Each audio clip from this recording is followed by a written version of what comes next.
Mm-hmm. And we are live. Wow, it has been a long, long time since I did this. I actually, Jeremy had to let me know that we were on private, not public, so that's why no one was showing up. Tech support. What can I say? Hey, that's why I asked Jeremy to come on. Yeah. Hi, everybody. Some of your viewers may not actually know me. I don't think I've been on your stream before. I mean, they may know me from other places, but yeah. Well, this is the one and only Jeremy, that better known as Leroy. Yeah, yeah, that's my little animated character. Yeah, I haven't made it, like, terrible you brought that up, because I've been meaning to make a new episode and I just haven't. You know, you could have a lot of, like, maybe Leroy Goes to Heritage. Yeah, I mean, there's plenty of ideas. It's just, you know, I'm always busy, like actually working or hanging out in Discord. I just haven't had a chance to. I think the last episode I made was him during the heat wave back over the summer, and he went swimming in the creek. That's how long it's been. Yeah, but I'll get around to it. I mean, if anyone is an influencer in the chase, I mean, Leroy would top of the list. In fact, LLC, why didn't you invite Leroy? Well, I actually did get an invite. He kind of, I guess he kind of did get invited because you got invited. Yeah, but yeah, it was just like bad timing. Like they only gave like a few days notice, and I already had plans. It was actually my dad's birthday, so I was hanging out with him. But it was kind of cool to see all you guys go. Like, finally the videos are trickling out, and you know, you got some photos posted. Yep, that's pretty awesome. You know, it was man, last a week ago Thursday, that was I mean, I was just a normal day as usual, except that I was out of town down in Louisville. Not in Louisville, I was in Columbus. Yeah. And I was just literally starting to set up, so it was like a lot my mind needs to be wrapped around. It goes on, and I just noticed my phone had a message in it. I saw who it was from. I'm like, well, that's odd. How did they have my email? I'm like, oh, maybe it's not. And I opened it up, and I'm like, oh my God, you got to be kidding me. Because we just talked about this. Was it on Discord or something? It might have been on Speakeasy. We talked about this. I'm like literally the night before we were talking. And I said, yeah, if I get it, I mean, there'd be no way. I'm out of town. And I'm like, so I'm texting back, or I'm emailing back a message that said pretty much thank you so much for the offer, but ... And I stopped myself. I went, well, let's think about this here now. How could I pull this off? So I checked a little bit on flights, and then I went to the boss. I went to the wife, and I'm like, hey, do you think I could go do this? And she gave the thumbs up. And at that point, I'm like, all right, we'll figure it out. So I mean, I think it's kind of cool because like we actually had plans December. Well, it was sometime in December, but then you know, your schedule was that you were going to be in Louisville around December 5th. And I'm like, oh, I can't go to that. And then I get this other invite, and I can't go to that one either. That sucks. But yeah, we were supposed to go boots on the ground in the park, and yeah, meet up, have a beer, and go looking for that the secret tribute cache. Yeah, that would have been cool. That'd have been cool, but we'll do it again sometime. Yeah, so Sunday I tore down quickly and headed back for home, except I took a detour. When I went through Chicago, I just stopped, grabbed an 8 at a hotel room, left my truck and trailer at the hotel, and jumped on a plane Monday morning. That's great. Just hopping around the country. Yeah, I just yeah, it was pretty neat. I got down there. I've never been to DFW before, so it's a new unfamiliar airport. And I come out and I called for an Uber, and he came, but he didn't come to where I was standing. And I'm like, I'm trying to figure out. So I found him on I don't know if you ever use the Uber app. You can. Yeah, you got the little dot showing where he's at. I'm like, I have no idea how to get to where he's at.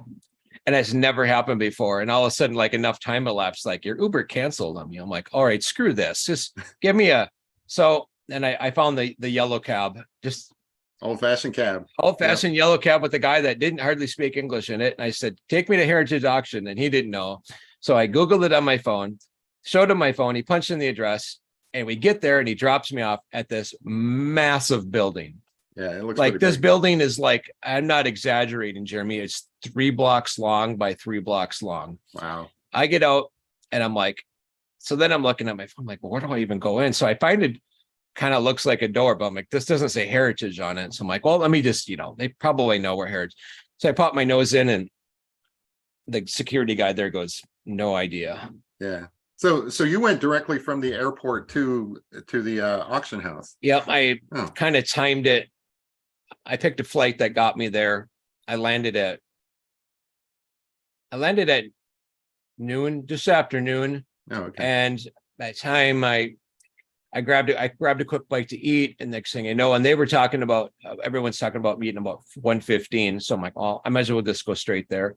Yeah.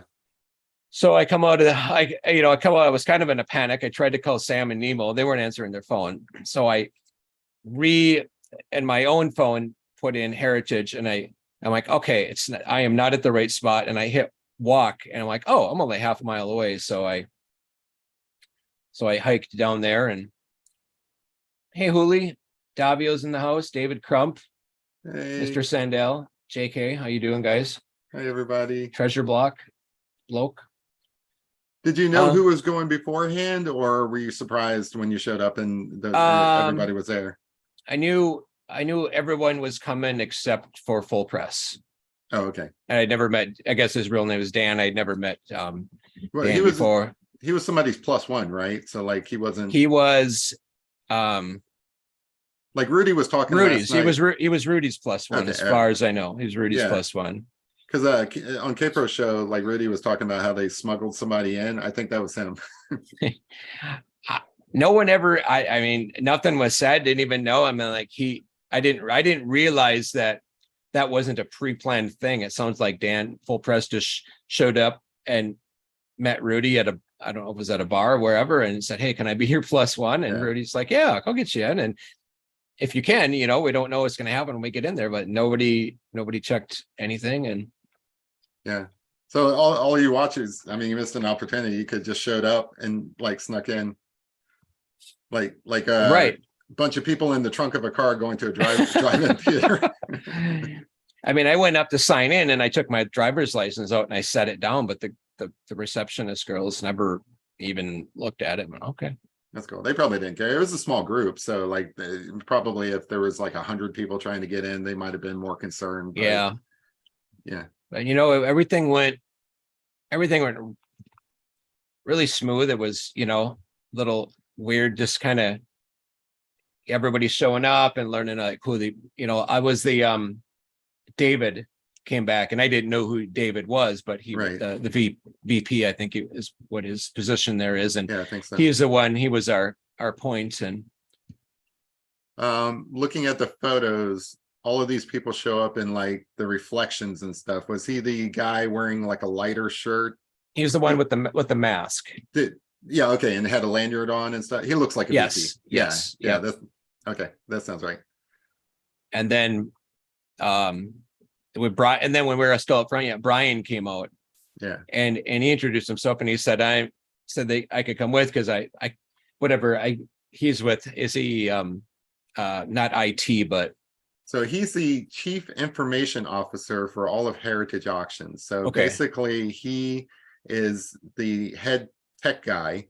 He would be in charge of all of their technology infrastructure, the website, software that they use, the security that lets you guys in, all of that stuff. That's what a CIO does.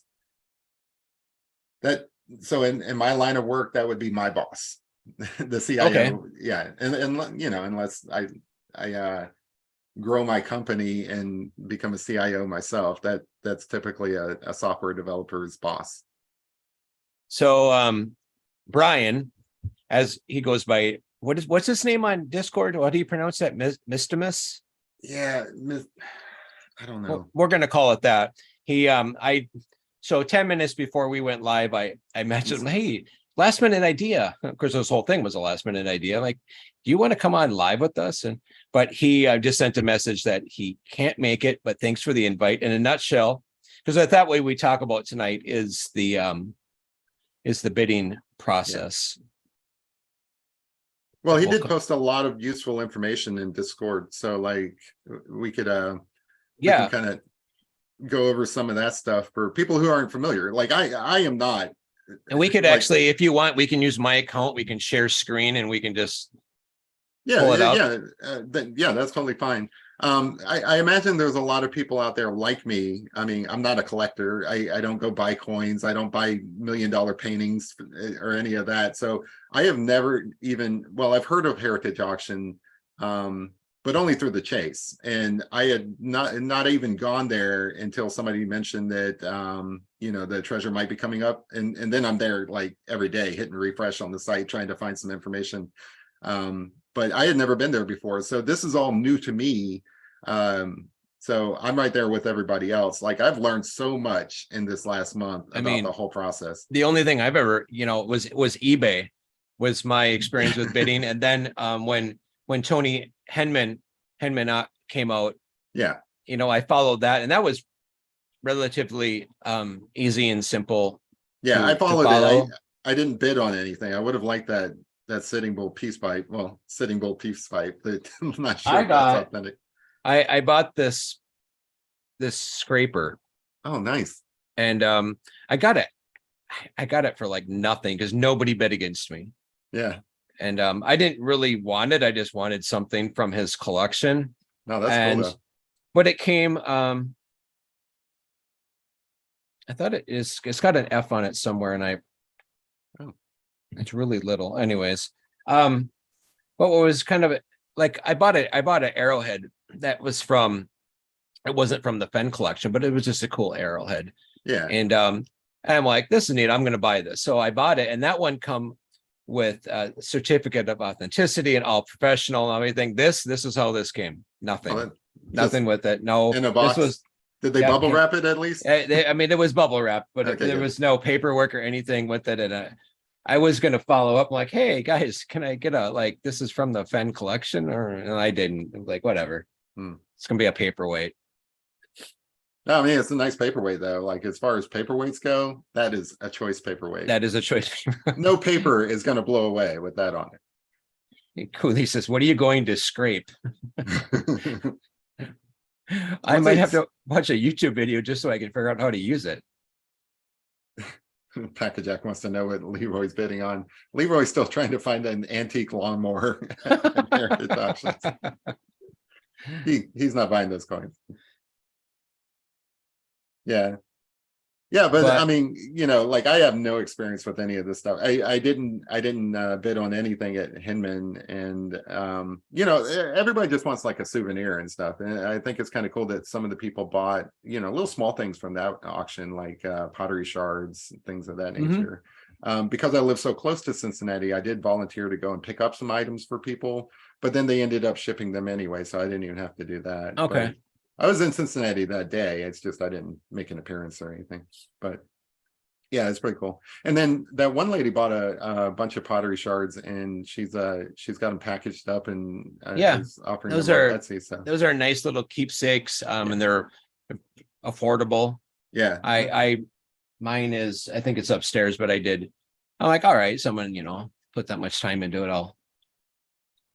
I think she did a really good job adding value to that, like making those little laser cut cases, shadow boxes, I guess they were. Yeah, that's pretty cool. I would buy one of those. So we got there, we met up front. So it was the people that you saw. It was me, Jens, Capro. What am I missing? Sam and Nemo. Rudy. Yeah. And of course, Ben was, as promised. So he was being very respectful. Yeah.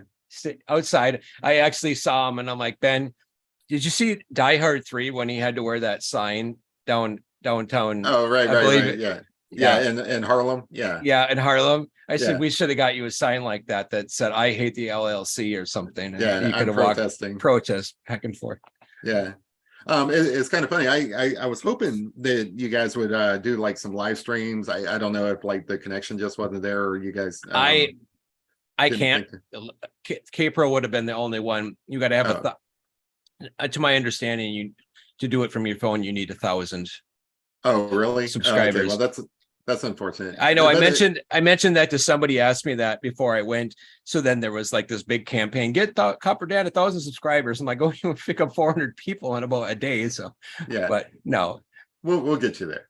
You're close. We'll get that, you there. it was so overwhelming and everything in there.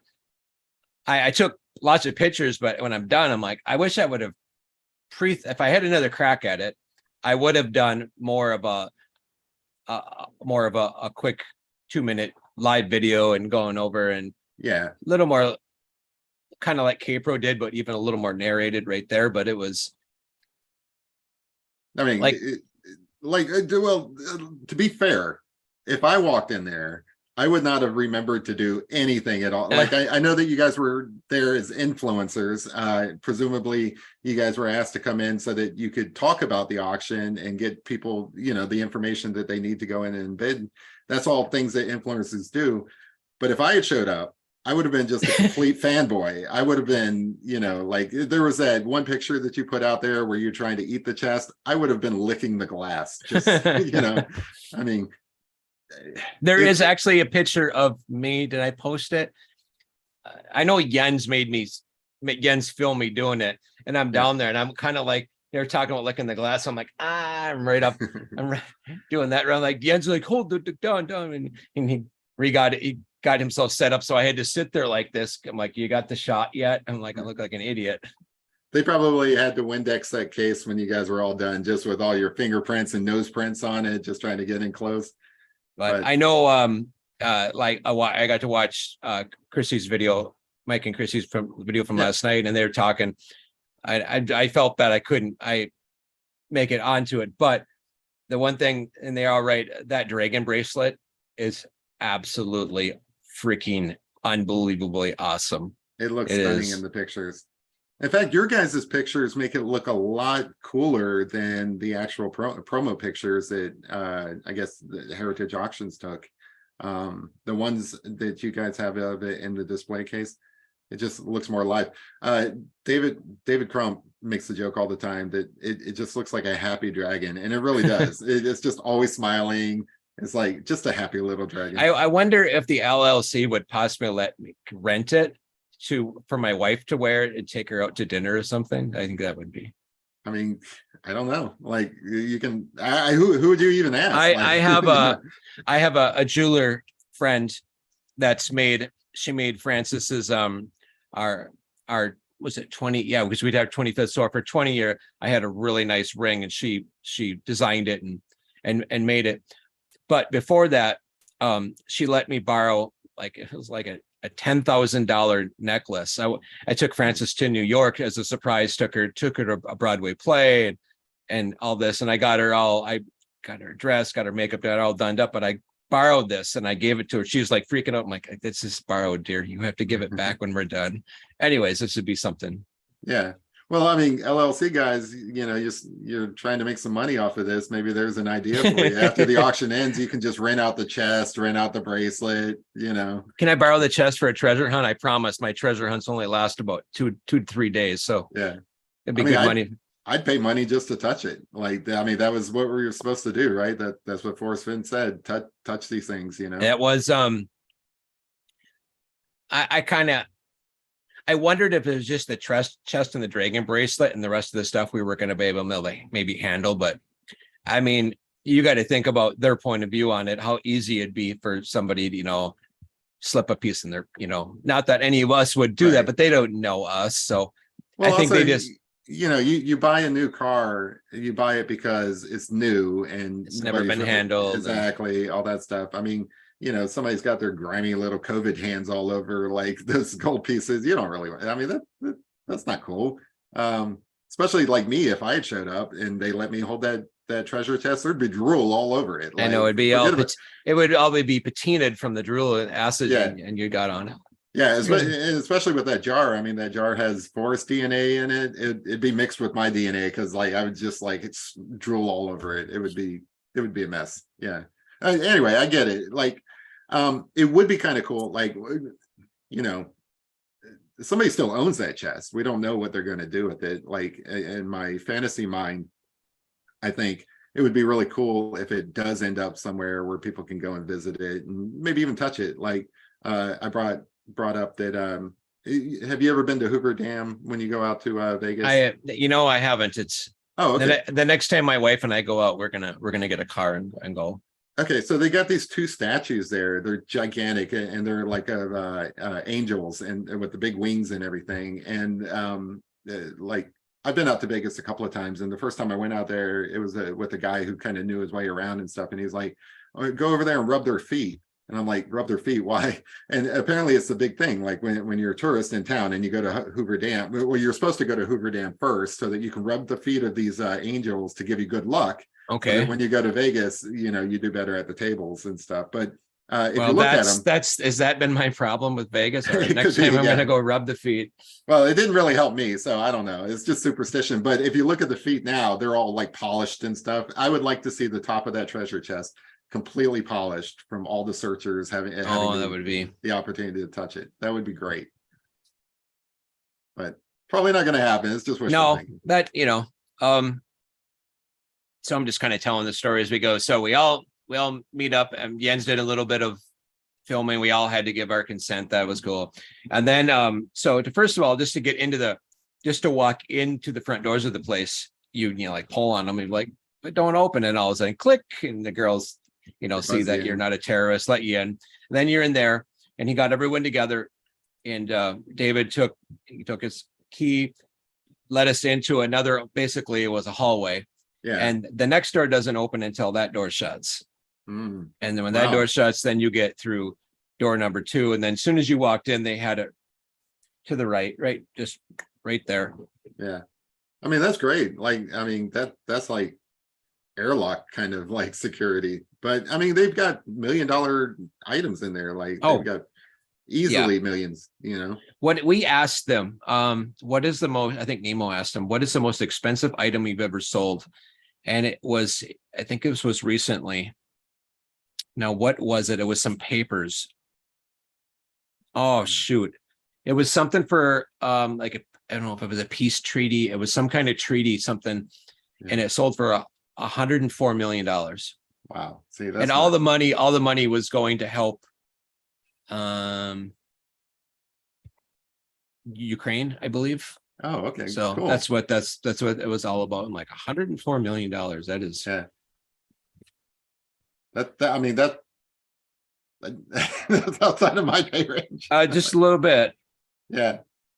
But I mean, like I think it's cool that they let you guys in there, and I will forever like regret that I wasn't able to make it, because it's such a great opportunity. It was a great opportunity. And it was my thoughts were like, just I can't do this. There's no way I can do this. But I'm like, you need to do this, because this is going to be the only time everything is in. This will be the last time it's all in one place. And even though technically we didn't get to see everything because not all the coins were there. Yeah.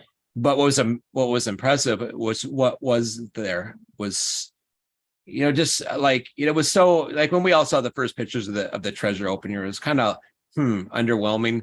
This is what you wanted to find. Yeah. This was everything cool shiny, as hell. I mean, shiny. Yeah. I mean, you get a suntan just looking at it. Like it's so beautiful. And then, some of the items like, that necklace, that really looks a lot better than it did when it was in that chest. I mean, you put a treasure chest out in the Rocky Mountains for 10 years, it's gonna look pretty bad, but it cleans up well. It really does. No, I'm sure I was like, how did all this fit in there? But then part of it is, so not everything was slabbed. Right. A lot of it was just loose coins, and those, he must have had that thing packed to get everything in there like that. Yeah. When you first look at the picture of the chest open, it does look half full, but maybe things settled over time. I don't know, because there's a lot of items in there. But yeah, then we were back there, and then it was just, I went right to the chest. I was like, right to the chest. And I got my pictures of that, and kind of everybody kind of wanted their turn with the chest. And then there were items that I was bidding on that I was looking for. And then all the coins were in that one case. So that was kind of around the corner. So I sat and looked at those for a while, but yeah. Well, those look really nice, like all spread out. you know, like that it's so like all the nuggets and stuff that they're, you know, in their own little slab cases and stuff. That's really, really cool. Yeah. It would have definitely been Oh, cool to be there. So Ben just got a hold of me. Wish I could join you in chat, but someone has me blocked. Good. No soup for you. Ben, just come in with Ashley's account. Well, Ben, just come on live with us if you want. I sent you an invite. No, stupid camera's falling. We don't need this guy. He's a protester. Yeah. He's just So the reason why I mentioned the live streaming is if you were in Discord, like you would have seen Ben posting like not streams, but like actual video clips every now and then where he was just out on the grass complaining. He goes into the building to use the restroom. He's complaining. He actually sent video from the bathroom. So we know what Heritage's bathroom looks like. And then when I started out the door, he's like, freedom. I did see that. I watched the video at like, I think yesterday, the day before. Yeah. But no, I took some pictures, and then I'll tell you about, I talked to David and Brian, and then there was a woman back there a little bit too. I can't remember. It might be in my phone, but anyways, I talked to them a little bit too. And then I was like, you know what? I actually thought of you guys in Discord, and I opened up Discord and just started sending, just touch send. I'm like, I'm probably blowing Discord up right now, but there's your pictures. You're getting that's them, all we wanted. You're getting them live. You're getting them as fast as literally minutes after I got to see them. And well, I think we voted you the most influential influencer just because, I mean, everybody else, like we were waiting a while. Now, of course, K-Pro, she had good reasons for her delay, but yeah, I mean, you came through. You were shooting up pictures, during and right after, and it was great. And these were like, I'm sure most of the viewers have seen these pictures by now, but these are some of the first high quality photos we have, certainly from different angles and stuff. Like there was the press kit images that were put out by Heritage, but there was only a few of those. There's so many of them, and they're from different angles. Like you can see up into that jar. You can see the text at the bottom of that jar. Mm-hmm. And the resolution on these are great. Like people are already deciphering like, oh yeah. When I saw that jar and the way it was laying, I'm thinking, I think this might be new. And I'm like, get the clearest picture you can here. And I remember that's the one where actually I sent it and I put Bavetta, like, can you clean this up and reverse it? Yeah.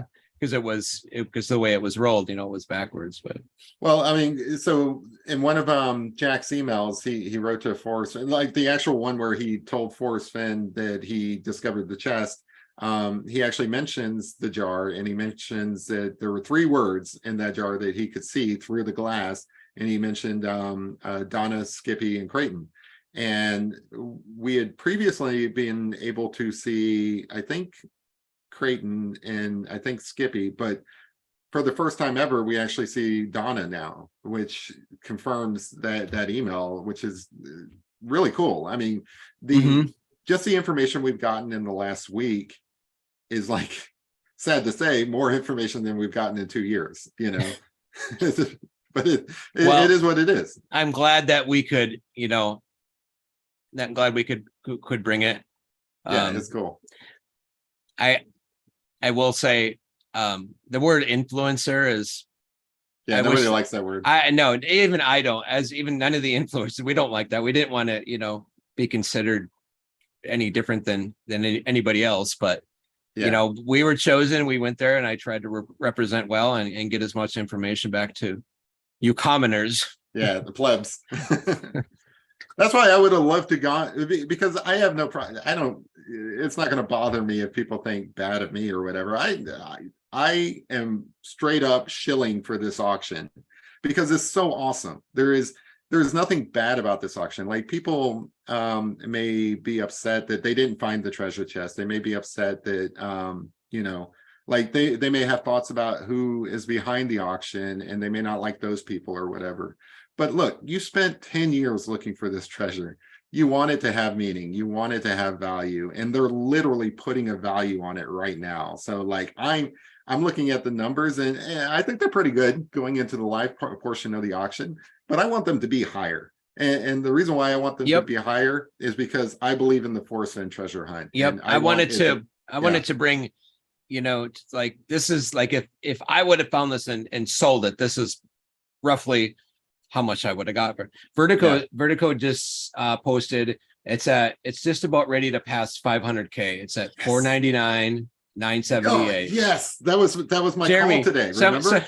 Somebody go bid.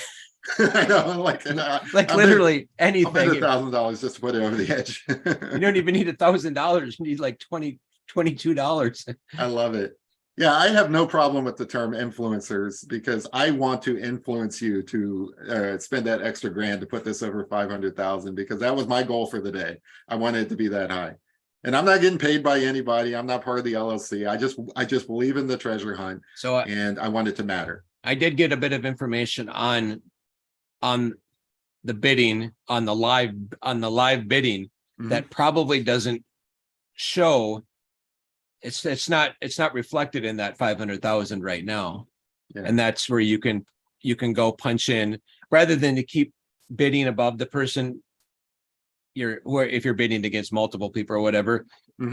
You can go throw in, this is what my max bid is for. And then it's nice, if you can't make the live auction, it will automatically bid up to a certain amount for you. Is that the secret max bid feature? Yes, the secret. Oh, okay, well, cool. It's, and I can show you. I was showing today. So then you're not continuing to bid yourself up. Just stop bidding, punch that in, and because maybe you'll get it for a little bit less, or maybe it'll, if you got two people that really want it, well, then it's just going to be what it's going to be, and right until one of you goes over the other person's number. Yeah. But I'm bidding on something that I looked at value of, and we're already well over it. Yeah. And I'm like, darn it. I told myself I wasn't going to do this. And here we are.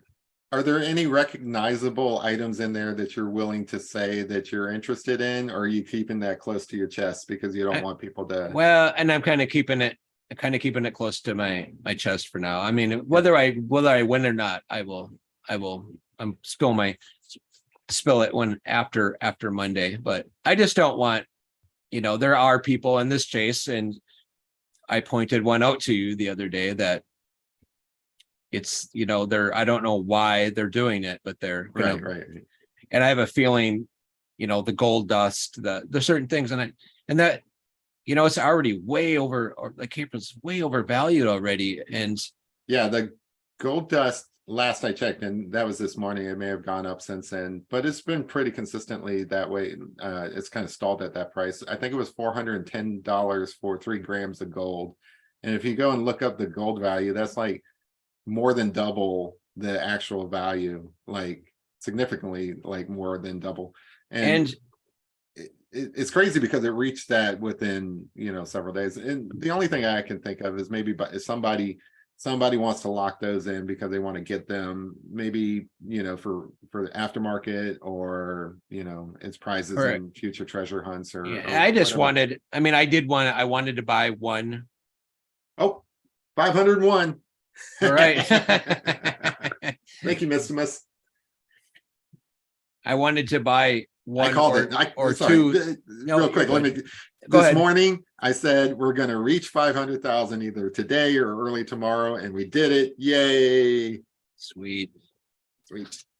Yeah. Jeremy, Are My you dog's all all right, excited now. Jeremy? Do you want to tell us a little more about why you're so excited? No, I'm just kidding. No, no, I have nothing to do with the LLC. I'm straight up honest about that. I'm just a fan. I'm a fan of the Forrest Fenn treasure hunt, and to see the That's prices go up, that's cool. Now I get the alternative view. I get that people want to keep it down so that they can afford it and stuff. But I mean, some of these items, you got to really be into it to purchase that, like the olive jar. Now, I will disclose breaking news. I am going to be the winning bidder on that olive jar, because I'm going to spend my entire Christmas budget on it, and then I'm going to take each individual page and gift it to somebody for Christmas. That's my plan.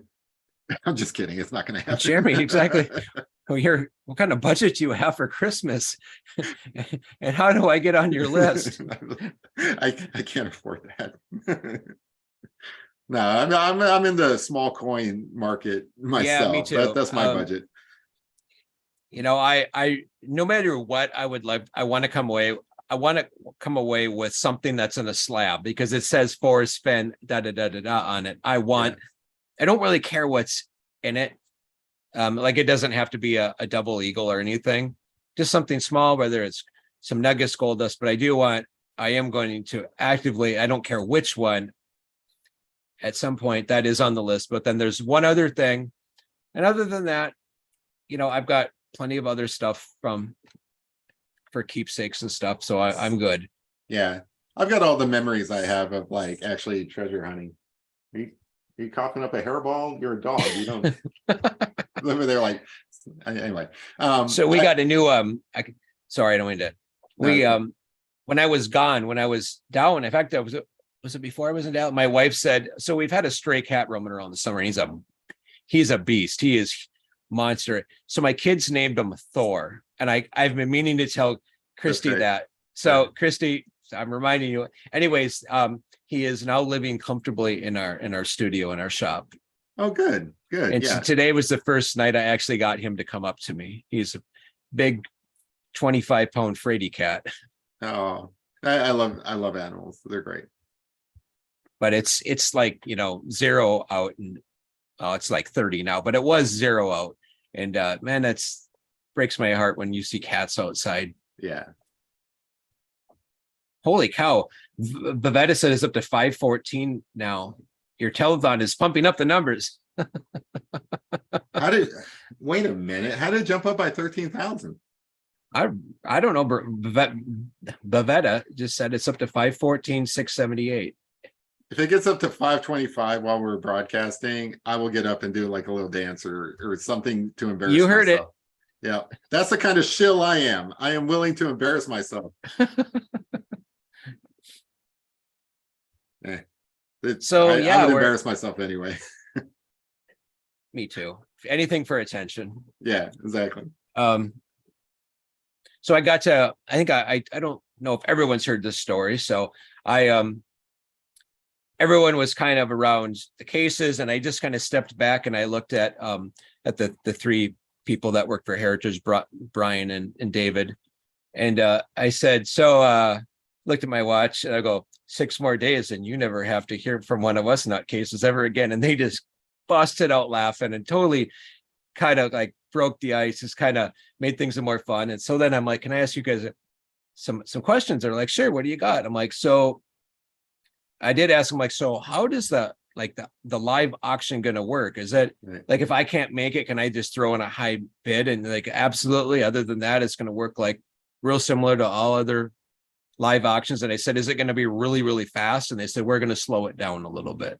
Good. And I appreciate that, because there's I don't know if anybody's looked at the demographics of the Forrest Fenn treasure hunt community, but it skews a little bit older.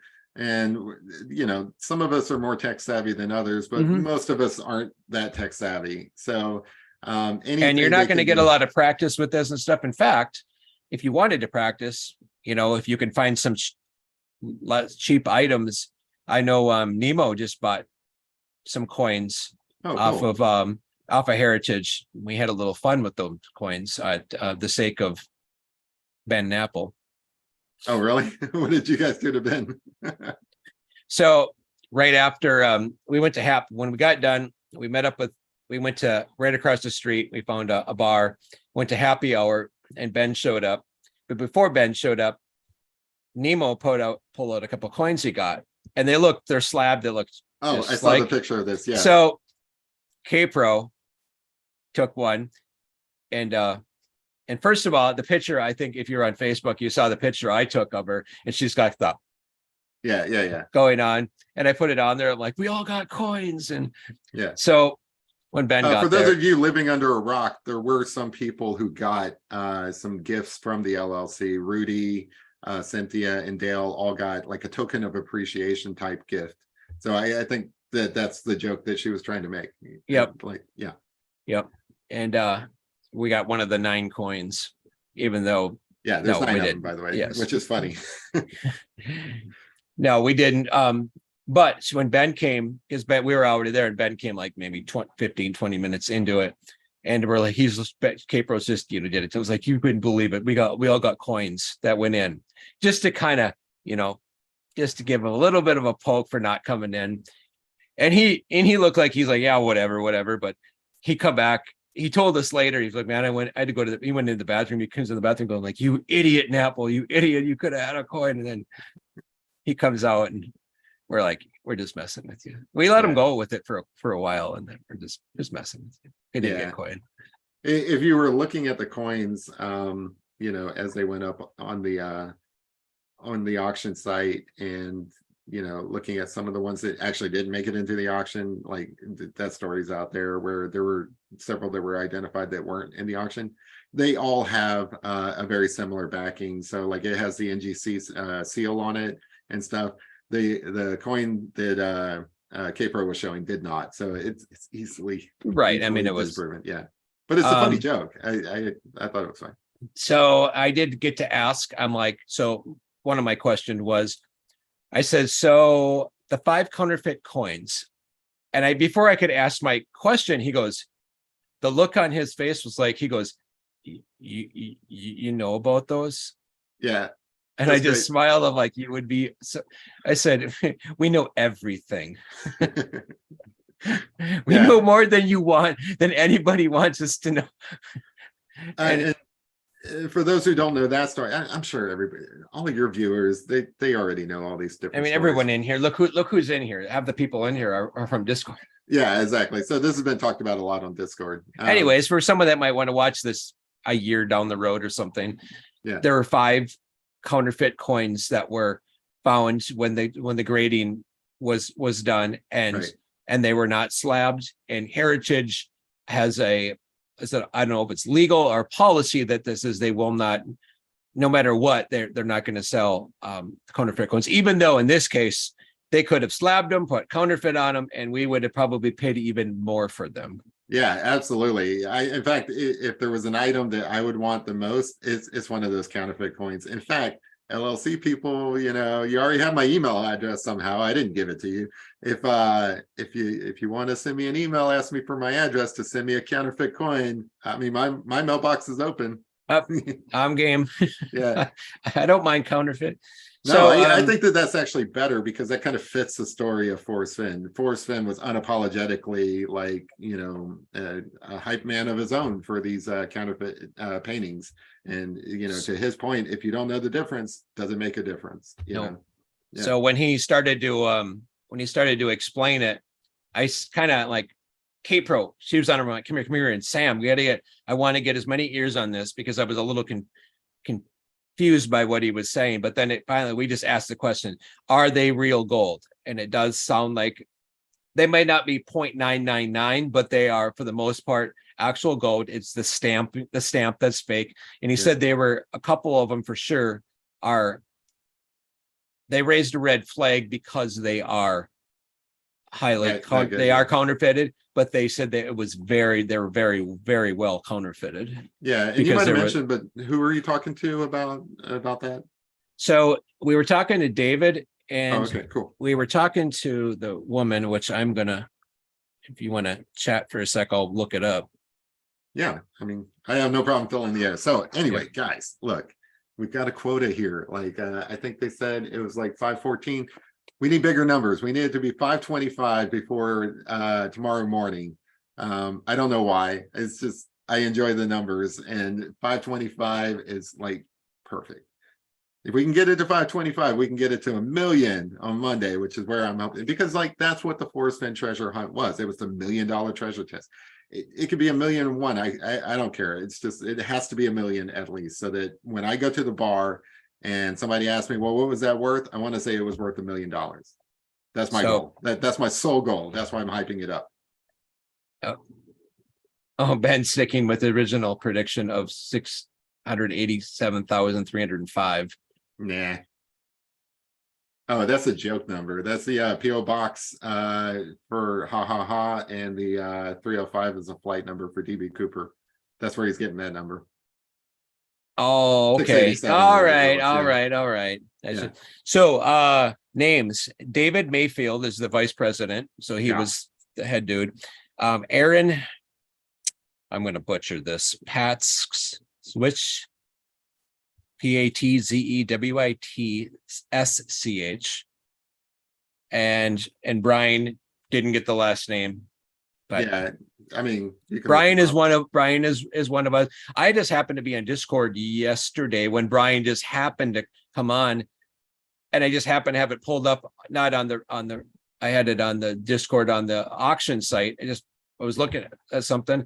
I'm like, I saw that and I waited a second. He posted something like, and I'm like, I'm just going to confirm everyone. This is real. This guy is legit. Yeah, for those of real. you who aren't in Discord, we should probably mention the CIO of Heritage Auction is actually hanging out with us in Discord, and there's a couple of reasons why. Obviously, he's interested in the auction itself, but also he was a Forrest Fenn searcher. He spent 3 days looking at I always butcher this Vidal or something in New Mexico. I don't know how to pronounce that. Yeah. It's basically north area of Moreno Valley. I don't know if it's technically part of the valley, but it's right up there. Beautiful area. That was near my search spot. So like I've been through it and it's just stunning. Anyway, he spent 3 days hiking there. So he gets us, he understands the Forrest Fenn community. And lately he's just been hanging out with us talking about the TV show Lost, so it's not even just the auction stuff. He's a pretty cool guy. I think he's cool.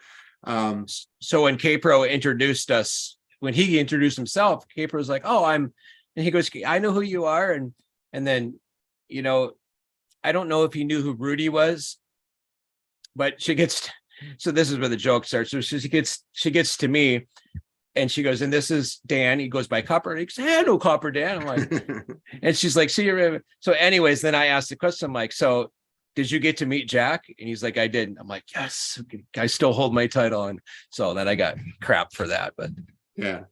Well, he did say that he briefly talked to him on Zoom. He yeah. met him. I met him on Zoom, which isn't the same. Yeah, I mean, you had a beer with the guy. That's that holds the title.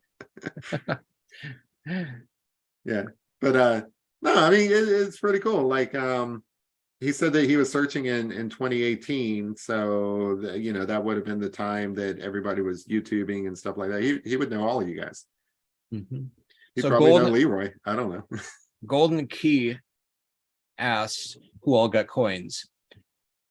I think we should. Do you think we should announce that, or is that you can announce that you got one? I can announce that I did not get one, so I can say that I did not get one. So I know. So Rudy got one. Yeah. So Cynthia got one, and Dale Neitzel got one. Yeah, so the story behind that is, like we mentioned before, there was a total of 14 coins that were identified as being in the chest, but not being in the auction. And the way that worked is Bavetta, and to a lesser degree me, just because it took hours of work, I filled in like it was kind of his idea, but I helped him with the data. But each of the NGC coins have a registration number, and those registration numbers are sequential, right? So like, this is a fake number. It doesn't start at 1, but say you had 1, 2, 3, 4, 7, 8, that 5 and 6 are missing, right? So that's how we discovered which. I was wondering how that happened. That's yeah. That's a neat. So what we did is we went into all of the different auction lots and we pulled all of the NGC coins, NGC certification IDs for the coins that were listed. And by doing that, we were able to see which ones were missing. And there may be more than 14 coins, but we're pretty sure that there's only 14 coins. So there's 14 coins total. And then with that certification ID, you can go to the NGC website and look up the registration number, and it gives you all the information about the coin. It tells you what kind of coin it is, basic value. In fact, people who are bidding, I encourage you to go to the NGC coin registry just to get a ballpark of what your coin's going to be worth. That's just, good shopping.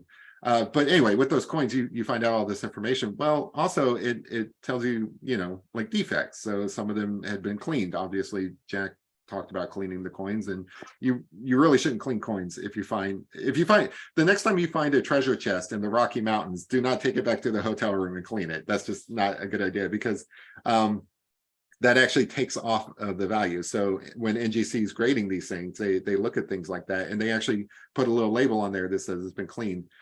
Some of the coins had like residue on it. I don't know what kind, tree sap, whatever it is. And they were marked that way. So when we talk about counterfeit coins, these are coins that were marked not genuine. Okay. And again, there were 14 coins identified. 5 of them were not genuine, which leaves 9, right? Those ones that weren't genuine, they were sent back to whoever the LLC is. So the owners were sent those back. Now, to back up, did the LLC have all these coins graded and slabbed, or did Jack have these coins graded and slabbed? That's unclear. Or at least I don't know. I have not heard any definitive answer to that question. I don't know if these were all slabbed. I don't know if they were slabbed when Jack had them, or if they were slabbed after they were. I think they were. I would think Jack would have had them graded. Yeah. For the to with the value, to help with value. Yeah, I have no idea. Or maybe an offer was made, kind of like, we'll take care of everything. This gets you out of it. And yeah.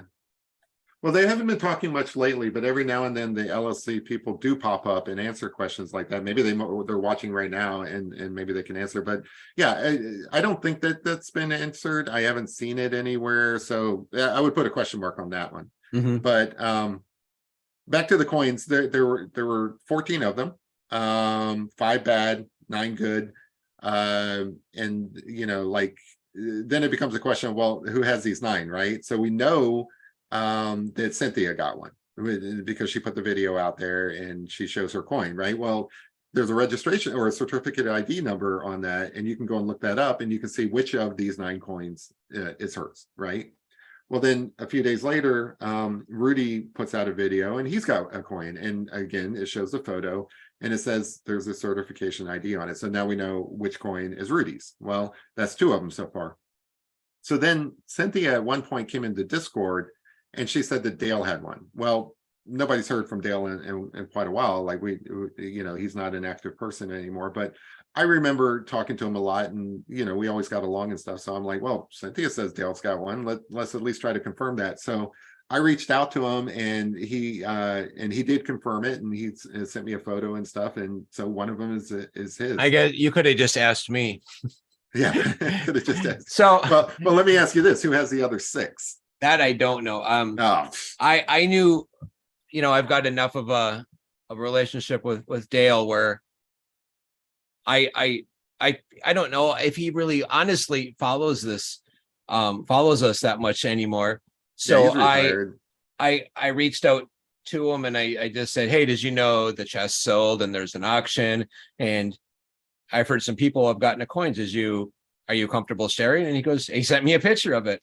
And I'm like, oh, cool. And I just zipped and forgot about, and then if I heard what you guys were doing, I'm like, So I reached out, and I'm like, told them what you guys were doing. I'm like, yeah. Oh, could I share the coin? Your name won't be mentioned. They just want to know that the coin is.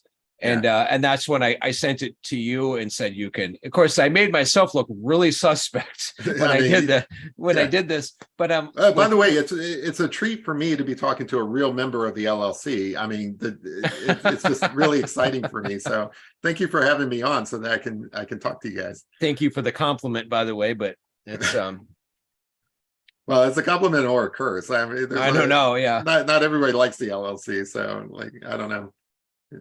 I love the Lucky Digger's comment in here, because like a couple of people have said things like that, like all the coins are fake, or all coins are fake.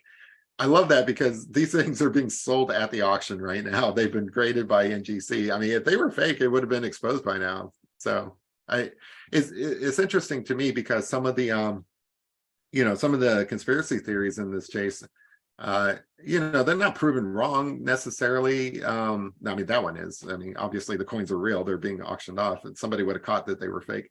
But some of these questions that have been lingering in the chase are now, I wouldn't say they're being resolved, because some people are going to continue believing, whatever it is they believe. It's just going to be more difficult to justify that belief. So like, people saying, like, some people think that the chest isn't the chest from the book. Well, now we've got these super high resolution pictures of it. They're not the blurry pictures that we had of them in the attorney's office. We can look at them and look at the specific details and say, oh, look, this matches up to this, and so on. Everyone's like, we need pictures of the coppered end, right side of the chest. Everybody, I heard multiple times, I want pictures of the right side. It's like, so that I should have asked, so is that my right when I'm looking at it, or facing away? Shit. So when I get there, it's first of all, it's on the bottom, and I wish they could have put the chest up so we could have just seen it better. But whatever, I'll get down on my hands and knees. But it's and it's just slightly turned, for effect, for appearance. So I could get a great shot of the top, the front, the left as I'm facing it, and I got it out, and I got one of the back. But to get one of the right, and this case is, so I'm like trying to get my camera and just get the best picture I could. I'm like, any picture would be good, because with these guys and what they can do with technology, they should have what they needed. And no, I mean, it is great. I realize that's a hard angle to get. It would have been nice if they had everything in like a round display case where you could just go around and get a 360 look of it. That would have been nice. But yeah, the side of it is important to some people, just because of this one picture that's floating around out there, and it's been floating around there for a while. At some point, somebody took a picture from the book. I think it was actually a news outlet that did this at one point, but I've seen it come up over the years. Mm-hmm. But somebody took a picture out of the book and flipped it, right? So like, there's a defect in Forrest Finn's chest on the right side. So if you're looking at the lock and stuff, it would be the right side. I don't know how this is going to look on camera, but somebody called it the driver's side and the passenger side, but that only applies in the US because it's different in the UK. But in the US, the driver's side, if you're I'm just butchering this. Anyway, all right. So if you were to pick the lid up, so you're facing the chest, you're picking it, the hinges are in the back. Yeah. You're picking it up, that you're right, the right side. Your right side if you're looking at the lock. Okay. It's a defect panel. And what I mean by that is the actual figures on the chest, the two ladders are both facing the same direction. And on the other side of the chest, the ladders are facing towards each other. So on one side, they're facing like this, and on the other side, they're facing like this. Well, the problem is, depending on which photo is floating around, you may come to the bad conclusion that a flip photo shows that both sides are like this, and they're simply not. And the reason you know this is because it closely matches the Detroit Institute of Art's chest as well. Mm-hmm. And what's notable about that is probably a sibling of Forrest Finn's treasure chest. They were probably made at the same time. The only difference is that it's got a different locking mechanism, it's got a different interior, it's got different footers, but the main core artistic pieces are the same in both chests. They were probably made by the same manufacturer. And they both have that defect, right? So like on the one side, they have the ladders facing this way, and on the other side, they have it facing this way. Now, and let me know if I'm going off on a tangent, but no, you're feeling good air. Okay. So what's really interesting about this is that defect really didn't show up in most of the photos of Forrest Finn's, the defect showed up, the other side didn't. In Forrest Finn's treasure hunt, all of the photos were of the defect panel, which are facing this way. So most people thought both sides were actually like this, and as it turns out, one is like this. And the way you know this is when you go and look at the replica chests that were made, like who made the first one? I forget their names, but they were the good, the really good ones. they're really good ones. Yeah. Vanetti's. Okay, so Vanetti, right? So if you look at Vanetti's, both of his ladders on both sides are both facing the same direction. And the reason why is because the Detroit Institute of Arts chest hadn't been discovered at that point. So you can almost like gauge when these things were made by when the information became available, because at that time everybody thought that the ladders were facing the same direction and all of the on all the sides, except for I think there was a photo of the back, but there was a question of like what all the different sides had. And when we saw that DIA chest, that's when we first realized, oh, okay, yeah, this is what the actual chest is probably going to look like. And turns out, you know, when they found it, it was that, you know, on one side it looks different than the other. That's cool. I didn't know all that, but now I know. Now I know why we want pictures of the right side of the chest. That's why people want pictures of the right side of the chest. They want to. So the people who want pictures of the right side of the chest aren't really being fair about it. They already think that the chest is fake. They think, you know, that like it was manufactured by Force Fin or things like that. What they're really looking for is proof of that, right? Mm-hmm. So when they're looking for pictures of the right side of the chest, and for some reason the chest is on at an angle where you can't really see it very well, you can't take a picture of it that well, they think that's a conspiracy, right? They think that that's intentional, so that, you know, it's to hide that the chest is fake, which, you know, I mean, that's their belief. What can you do about it? Yep. But that's what they're looking for. They're looking for proof that the chest is fake. Well, maybe like kind of, I think all the I could share pictures, but you guys have seen all the pictures. And if you haven't, I made a video yesterday. Go watch my video. I share all my pictures and explain everything. But maybe we could talk about, do you know a little bit about, you feel comfortable with the bidding, the auction? Like how it works and stuff? How it works? I am not an expert on it, but I know somebody who is, and I can just read what they wrote. So again, it was brought up that you know, the head guy from Heritage came in and, you know, asked like, hey, you know, you guys got any questions about the bidding process, because we're running out of time here. Today is Friday. The big event is on Monday. That's when everything's flying around, right? I'm gonna pull up Heritage right now and I'll share a screen. Yeah. So you know, like if you want to learn how this bidding process works and during the live phase, now's the time to learn it, because on Monday it's going to happen, whether, you know, like it's just going to happen, you know. So you need to be prepared. And there's a couple of points that he didn't point out, but I'm going to point out because this is how I've been learning. There are a ton of YouTube videos out there of these live auctions where you can watch how you know, the bidding process works. There's a couple of buttons on the screen. It shows you what those buttons are, what they're for. One of the things that I'm still not clear about is the I think it's called a split bid. I still don't know what that is. Like, somebody's got to explain that to me. I will never use it, but the lady doing the, you know, at the podium seems to encourage people to use it. So it's got some benefit. I don't know what it is. Maybe I should ask Mistimus. Let me just say, like, if you do actually have any questions, if you're confused about the auction process, what I recommend doing is either contact me, contact Copper Dan, or just come into Discord, and whatever questions you've got, there are resources available to answer them. And you know, I'm a friendly. I will help steer you in the right direction. So if any of it is confusing, or you get lost in the process, I enjoy helping people navigate technology. So definitely reach out. Well, okay. When I go to hit my share screen button, it's not giving me the screen I need to share. What are you trying to share? I'm trying to share the Heritage auction site, which I opened up so I opened that up in a different, you know, I got my live streaming window up, and then I just opened up a separate window. But when I go to hit the share screen, it's not giving me that option to click on that. So then that's what I share. And I don't know. If you want me to, I can share mine. Yeah, I already gave you permission. So why don't you? Okay, let me go to the right page. What do you want to see at Heritage Auction? All the listings?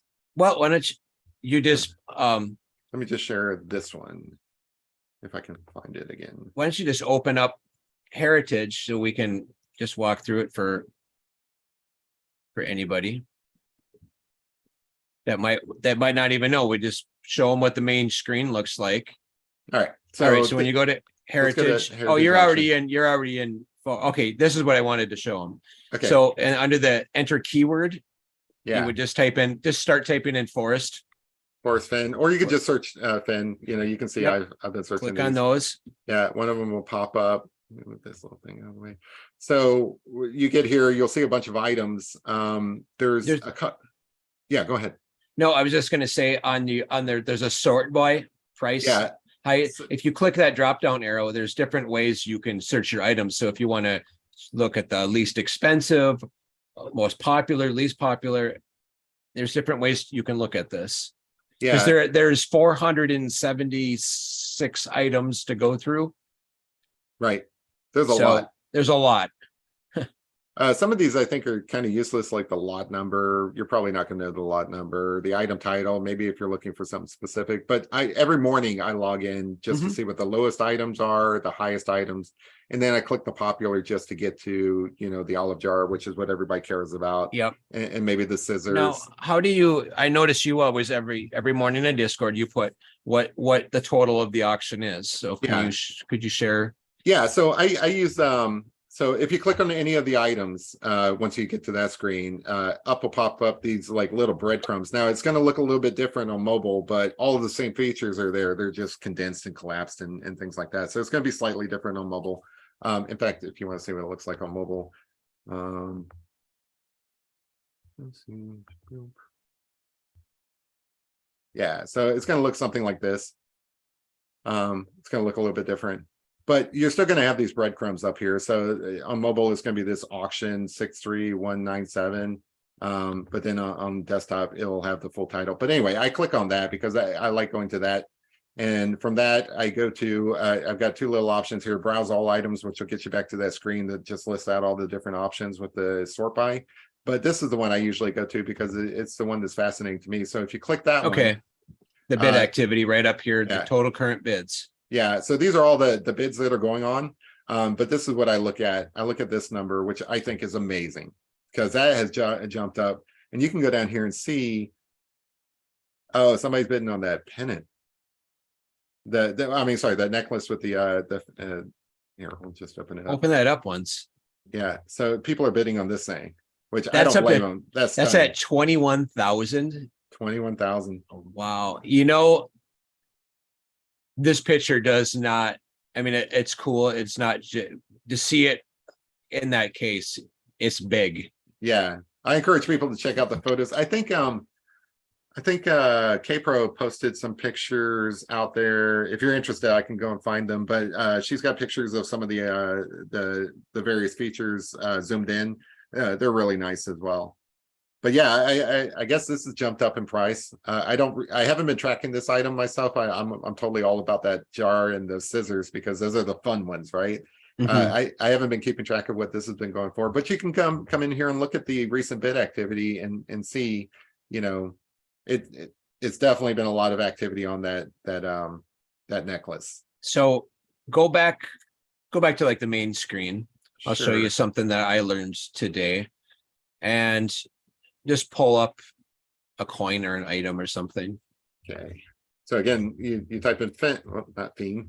You type in Fin, up pops all these things, scroll past the comic books. Like if you do Force Fin, these probably won't show up, but no, they won't. Some of these have keywords that say Fin in it. But yeah, we'll pull up this coin, which I think is one of the lower price ones. Like $210 is the lowest price item. That is the lowest price item. I'm almost. And there's a couple of these. So like, I think there's a couple of items still at 210. Yeah.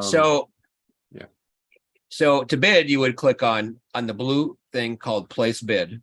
Yeah. Oh, and then you would have to go ahead. We should probably talk real quick about the buyer's premium. So it's been mentioned, but not everybody is aware of it. It's confusing to some people. The buyer's premium on this auction adds a 20% like, I think this goes to Heritage. I don't fully understand. I just know it's going to cost you 20% more than what this current bid actually says. Yep. So be sure to check this number here.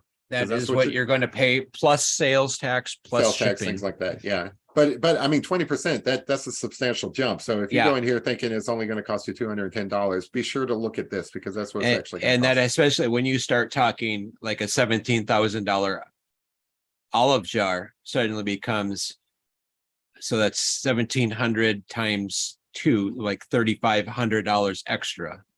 Right. But yeah, so like I'm not signed in here. But the features that you would be using to like make your bid is you would put in, I don't know, maybe you can explain that part, Copper Dan. I haven't actually bid on anything yet. No, so you would click on, let's see, your secret bid. So yeah, just click to put your dollar amount in there. In this case, your minimum bid would be 220. So Jeremy is going to bid 500,000. What's going to happen is when you do that and you click on place bid, the first thing it's going to ask you to do, if you haven't done so already, is going to ask you to log in. Oh, okay. All right. So if you have not set up an account, now is the time when you're going to, and you're going to have to put in some financial information like a credit card. Right. So you got to fill out all this crap. Yep. Which is fun. Most of us have already at this point done that, but if you haven't, yeah, I haven't. It only takes a couple of minutes. It doesn't ask for anything much, just your name, address, blah, blah, blah. Set up a password and then put in a credit card. Valid username and password. Do you not have an account set up, Jeremy? I don't have it logged in here. I got to check with the wife. She won't just give me the information. That is funny. You've exposed my weakness. The weakness is I'm not allowed to actually do anything without her permission. Jeremy, that's a weakness for most of us. Yeah. But if you want to see what things cost, I can show you that. But anyway, just go back to that.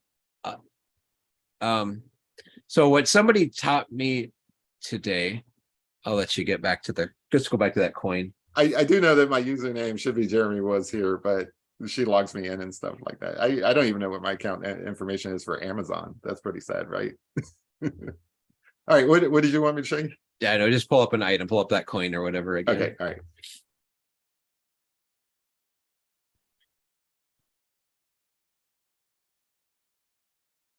All right. So there's another way to bid on this now that we're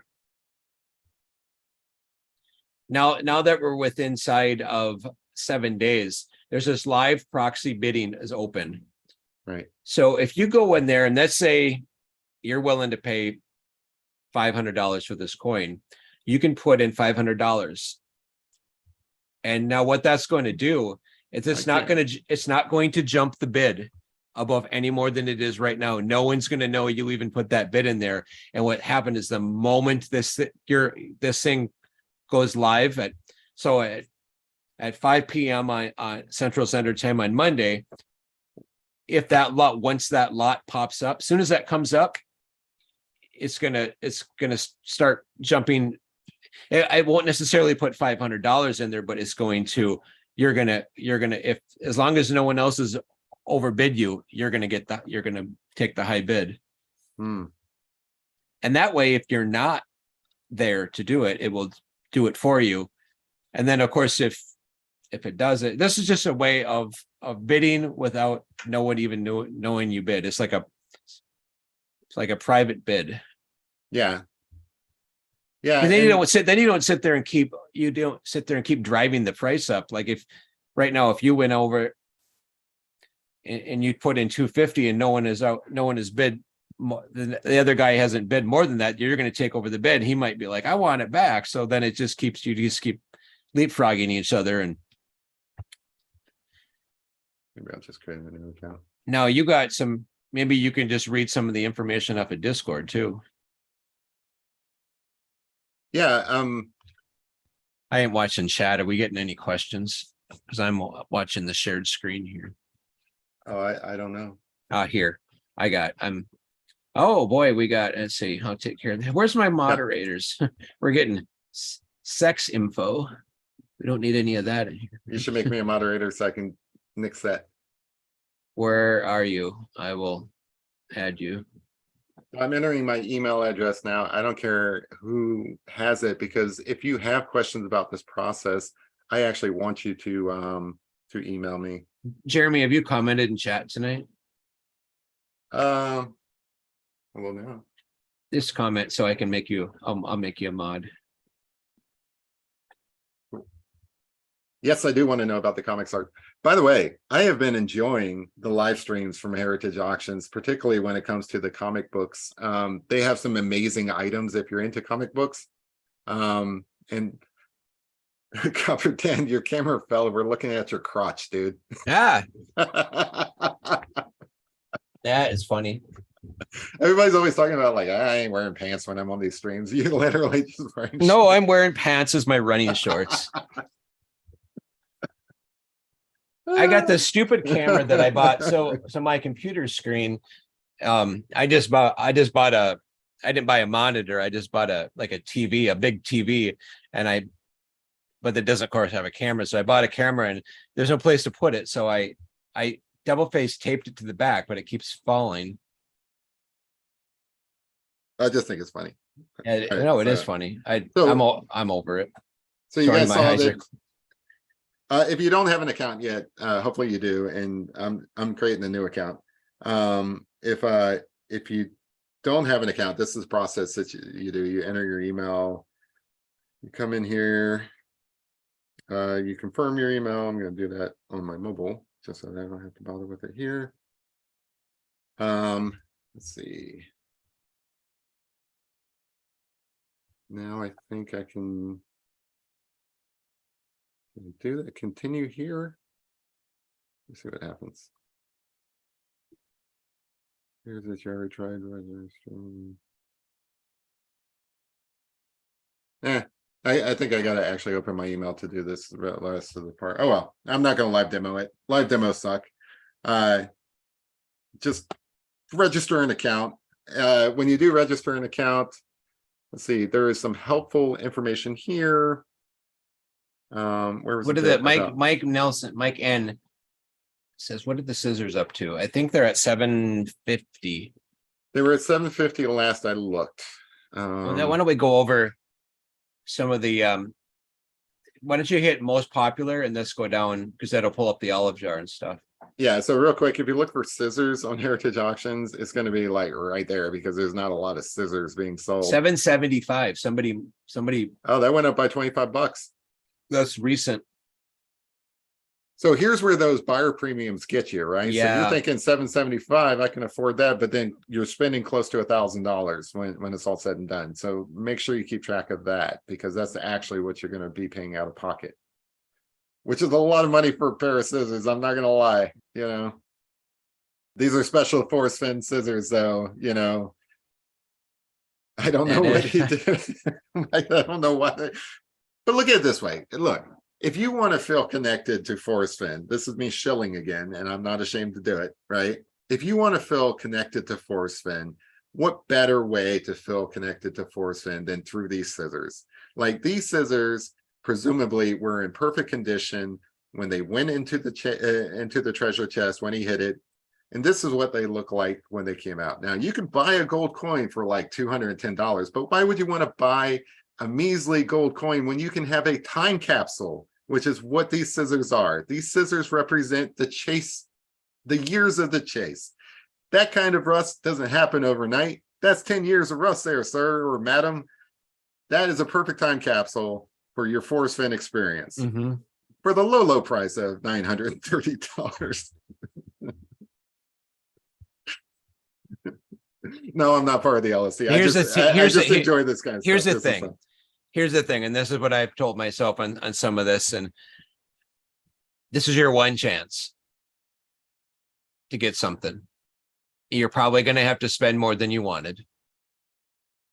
Yeah. So if you got 1,000, or in this case, probably going to be more when we get done with by Monday, when this lot number comes up, I can guarantee you it's going for more than $775. There are going to be people going to get into a bidding war.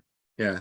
I gotta be totally honest with you. These scissors, go down to Walmart, you can pick them up for $5. It's Yep. only happenstance that they happen to, like, some people do actually think that these were like a clue.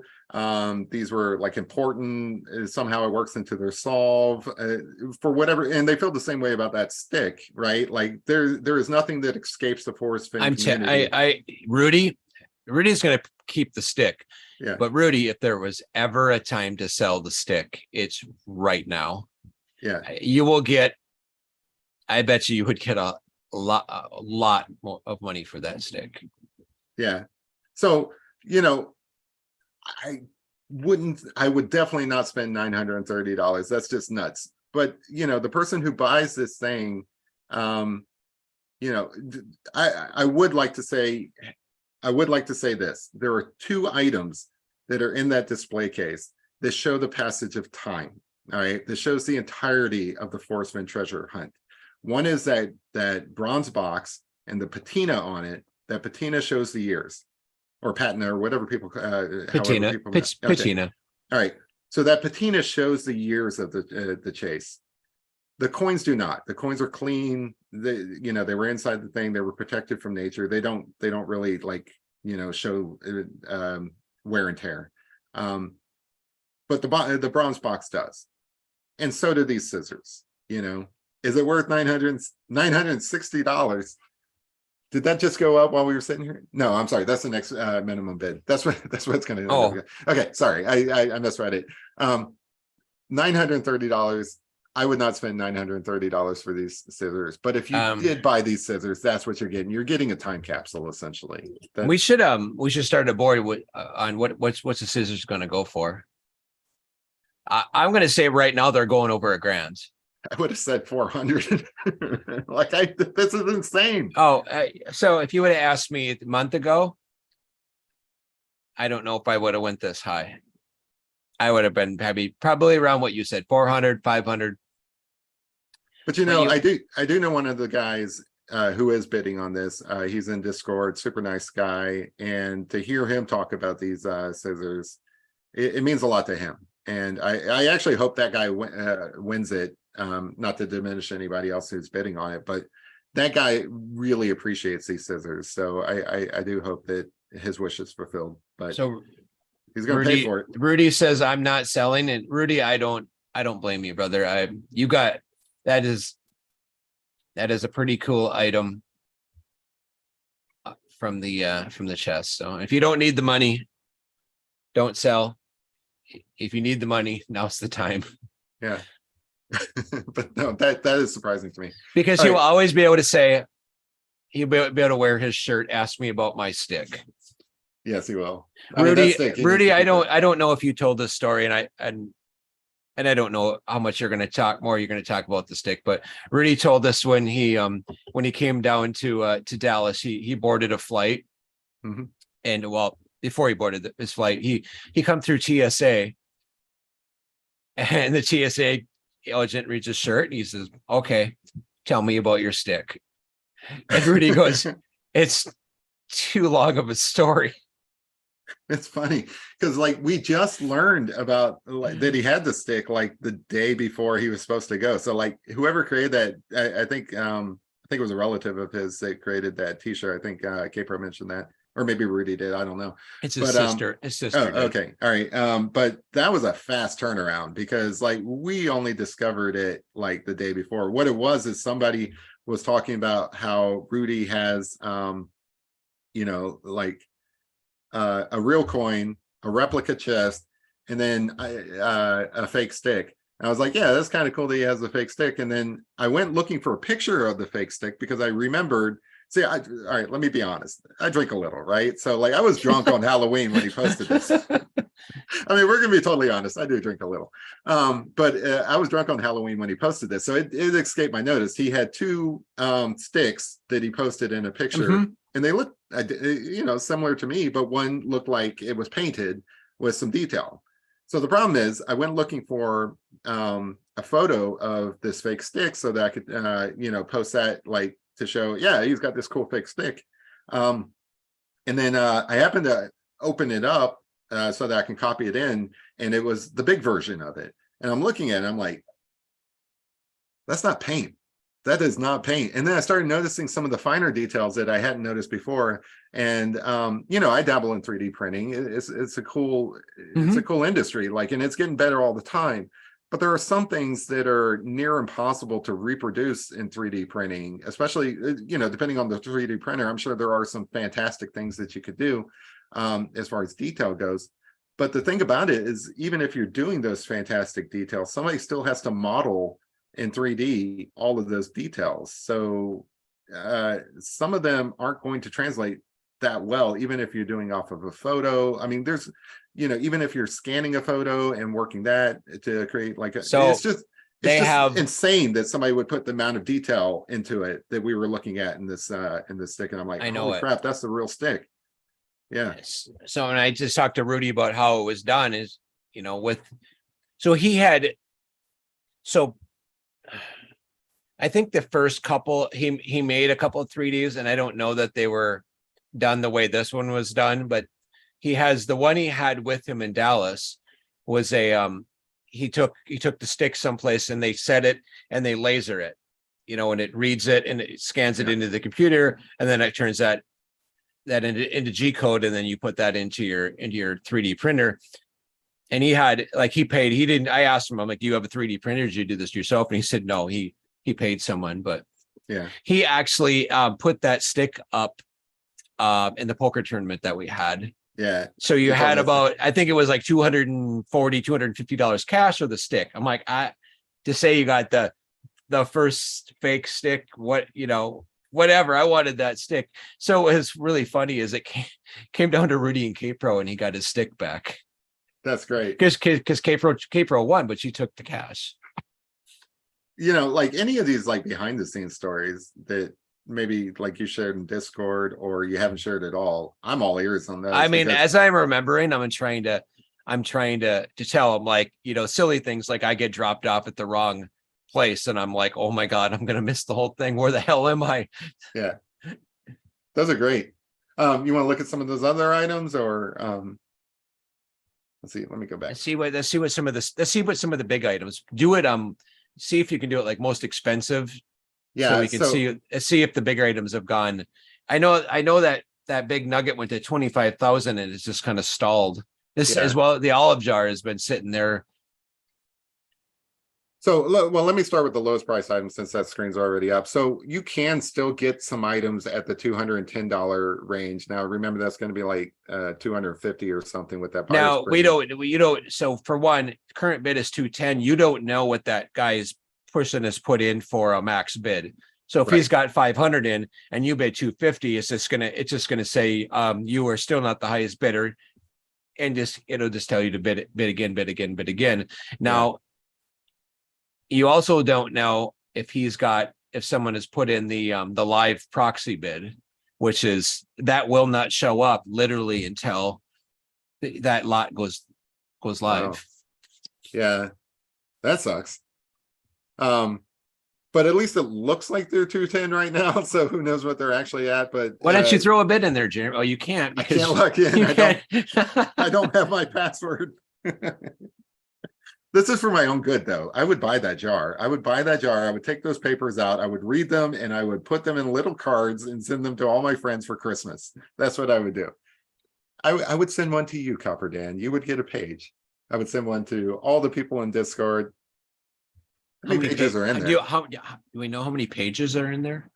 I don't think we do. I think we know how many words are in there, but not necessarily how many pages. I'm not sure we know how many words because Forrest gave different numbers on that. I think he said 20,000 at one point, then he said 30, and you know, that's all over the place. You can probably look at the photo and try to count the pages, but if there's two stuck together or something like that, that's going to be challenging. But yeah, so presumably these are $210, and I'm only pointing that out because there's still a lot of them that are like in that price range. I don't know, you know, people's budgets are different. I mean, I would definitely have to ask permission to even spend $200, but if your budget is $500 or something like that, let me go back into shill mode. I was telling people something like this in Discord, and I love this way of looking at it. So I'm going to reiterate it here. If you spend $1,000 looking for that treasure chest, if you spent 2,000, 5,000, some people spent like 5,000, some people spent, I mean, one person spent 100,000 according to the lore. But if you spent 1,000, I spent about 2,000 myself. I kept it pretty cheap. I did road trips. So I could look at it as like, well, I spent $2,000 and I get nothing. Or I can spend $2,210 and guaranteed to, or not guaranteed because it might be outbidded, but I could actually win this coin. And then, you know, at least I have something for it. So I like that point of view, you know, like you're already the sunk cost fallacy here. You're already in it. Just keep going. Yeah. What I think is going to happen, especially towards the end, when we're getting down to like 25, 20 items left, and it's these small, it could be this, well, no, I think probably the last items might be expensive, but anyways, in the smaller items, people might be like, this is only worth $200 or $300 realistically, but they might pay a lot more for that just because they want something out of it. And because they have the money, they might say, I have $700 to blow. I mean, some of us spend that at the bar on a Friday night. Right, exactly. So I mean, everybody's budget's different. Like this might actually be out of the range of some people's budgets. I know that there are some, you know, there's a large variety of people in this you know, chase, and we all come from different backgrounds and stuff like that. I would definitely have to really consider, you know, spending even a couple of $100. So I get that. I really do. So I know my plan was to try to get some of the, maybe like this 220, 225, you know, I'm guessing it's going to go for more. Double that. But if I can get it for that, and I can get myself a couple other things, I don't want like multiple things. My plan is to try to get one item to give away to do. Well, you know how I do things. I raise money for St. Jude's or just make somebody smile in the chase. Right. Without asking anything, just, you know, that's always been me. Yeah, I just wanted to call attention to it because some people have expressed the opinion that, well, if I can get something for under 500 or something, then to me that'd be a nice souvenir. I just wanted to point out that there are some items that are still kind of in that range. There's a lot of items that are right now. Exactly. Now, will they stay in that range? Who knows? 210, that's got to be the lowest, I think. Yeah, 210 is the lowest, and then, you know, 220, that's very similar. But as you can see, I'm scrolling and there's still a lot. Oh, there's a lot. Yeah, I mean, even these like, I guess they're nose rings or ornaments, maybe earrings. I don't know what they are. I do want to show you something else off, like here in a few minutes, because Bavetta said I could share it, and I think it's really cool. So I'm going to come back to that here in a moment. Since we're just talking about this auction, I actually am excited about this auction. So if there's a time limit I have, you need to let me know because okay. It's a Friday night. I should have told everyone to bring their favorite beverage. They probably already are. I already come with it, yeah. But yeah, so there's still a number of items that are still in the low range. Now, I get people's point that 230 is not really low, but it is, you know, something that is in the price range of some people that have expressed wanting to get something low. So I just wanted to point out that there's still a lot of those things. So let's look at the super cool items, the high priced items. And this is where you get into your museum quality nuggets, right? So like I took a trip to Washington, D.C. a few years back, and it was when I was looking for the Forrest Fenn treasure. And I went to the Smithsonian, the one that has all the gemstones and things like that. And I saw something about this size. And that's kind of the quality we're looking at. This is something that would belong in a museum, you know, and might actually, you know, be a good candidate for the Smithsonian. That's how large it is. So it is impressive in person. Yeah. I got to tell you, it's just super cool. Like I've seen the pictures you guys posted. It's just beautiful. I would love to have this nugget.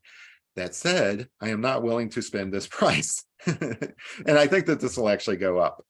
So it's currently $25,000. And then, you know, if we open that up, It sucks that this view doesn't have the buyer's premium. That's one complaint that I mentioned in Discord, and hopefully the guy from Heritage saw that and they fixed that, because I do think it should say the buyer's premium on this view. But if you go in Yeah, here, I don't know why it. Okay, I see what you're saying. So it's so there's your buyer's premium. It's $5,000. yeah, so $5,000. You know, when you get up to the $25,000 range, your buyer premium is really going to show, because that's $30,000 you're spending for this. You know, is it worth $30,000? Probably. I really don't know. I'm not an expert on gold nuggets. I just know that that's a freaking beautiful gold nugget there. You know, it's just the shape of it is cool. It looks like something from outer space that landed on Earth and is calling to me, and I can't have it. So that's the highest priced item.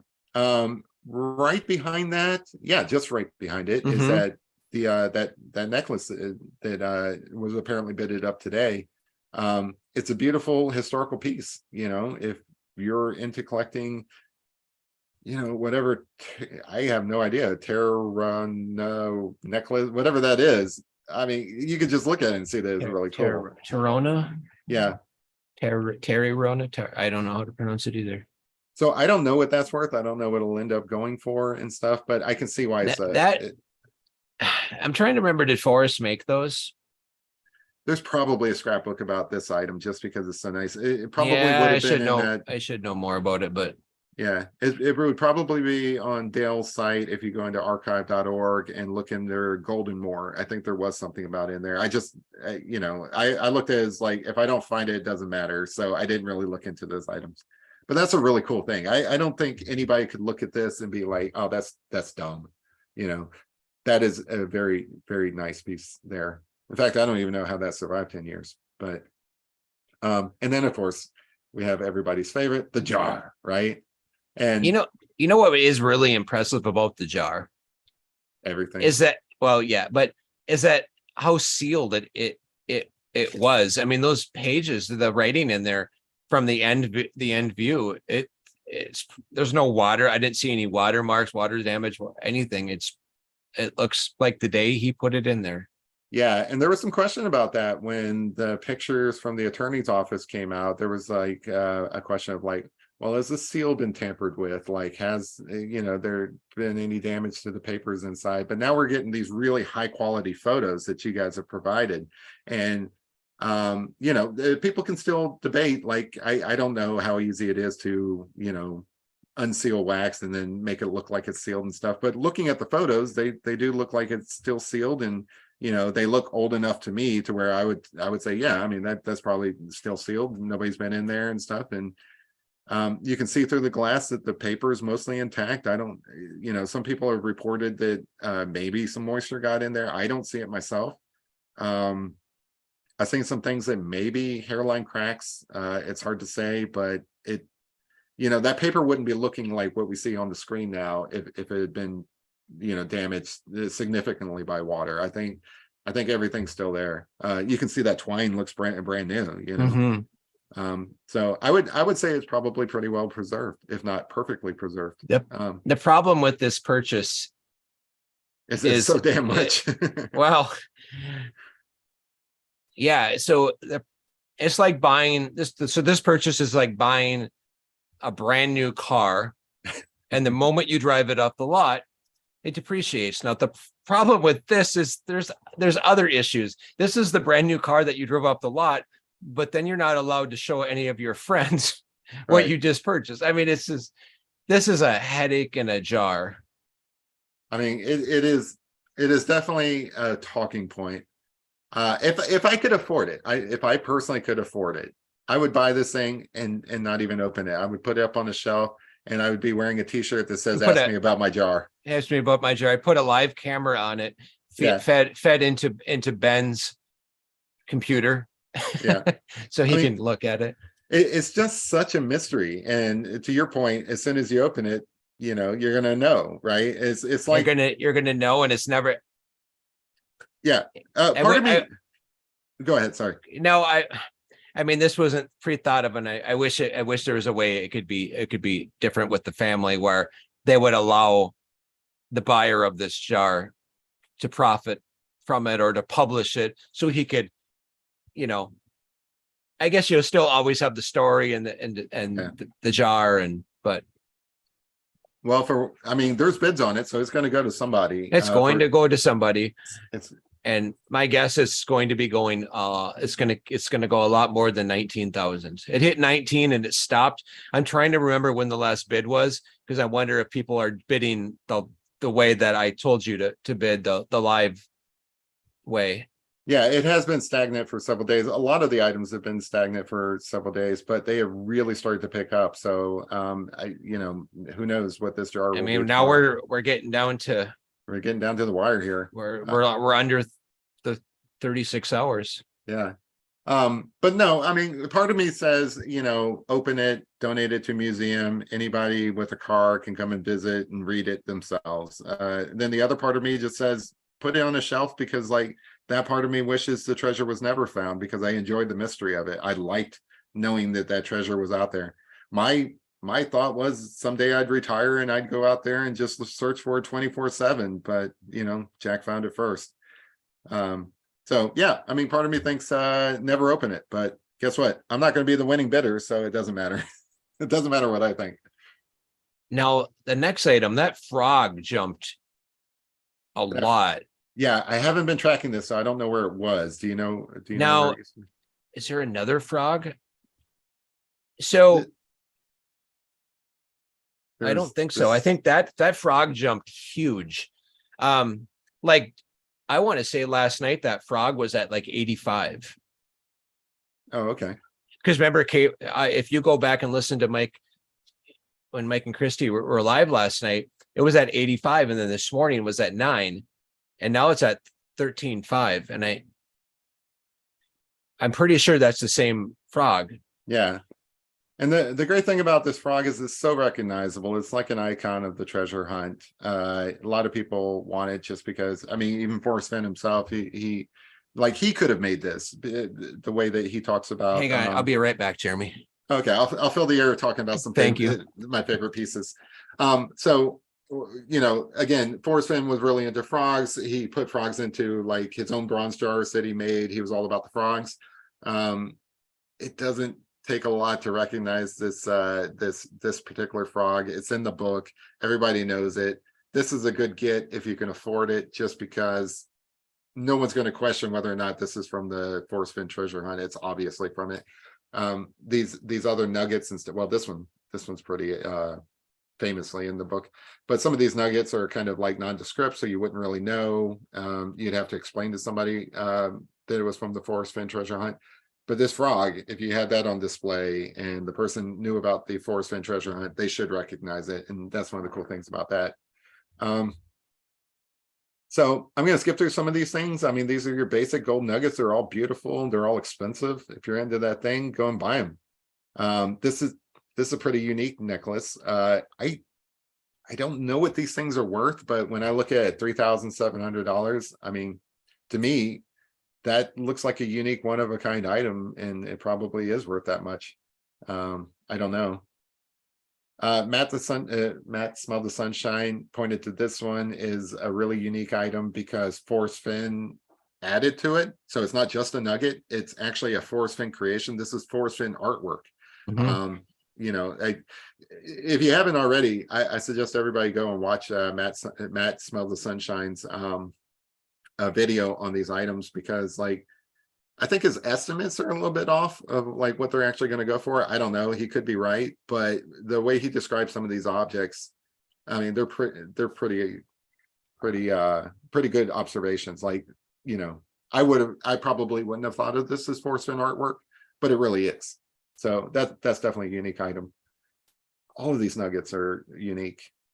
I mean, this one's kind of cool. It's like a shark tooth. If you're into gold, if people get into fights, they lose teeth. If you've lost a tooth, I don't know what size this is, but that would make a great replacement too, right? You just pop it right in there, you're good to go. So Jeremy, question for you. If you, besides the olive jar, if you could have any one item out of the chest, what have you thought about what that would be? I'm glad you said that. You asked that, because I would steal Pavetta's idea. Okay, and he didn't previously want this out there because I think he was considering maybe picking this up himself.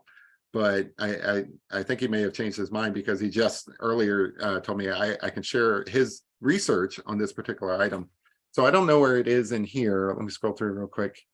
Let me see if I can find it. Gold ornament. Yeah. So this little thing right here. Okay. Everybody's seen it, right? Do you know what that is? Is that I don't know what it is. Great. Guess who else doesn't know what it is? Heritage Auctions. Heritage Auctions has it listed as a gold ornament. Right? Columbia, circa 500 to 1000 AD. I think they have it misidentified. Bavetta did some research and he found, like, I don't know if can you see my screen? Yeah. This like little PDF or this little document. So Bavetta put this document together.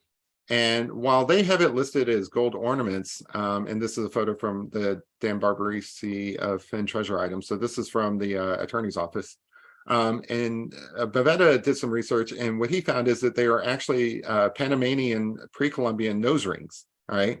And they're similar to these following items. And as he says, Heritage Auction misidentified them. These are similar items that have been identified.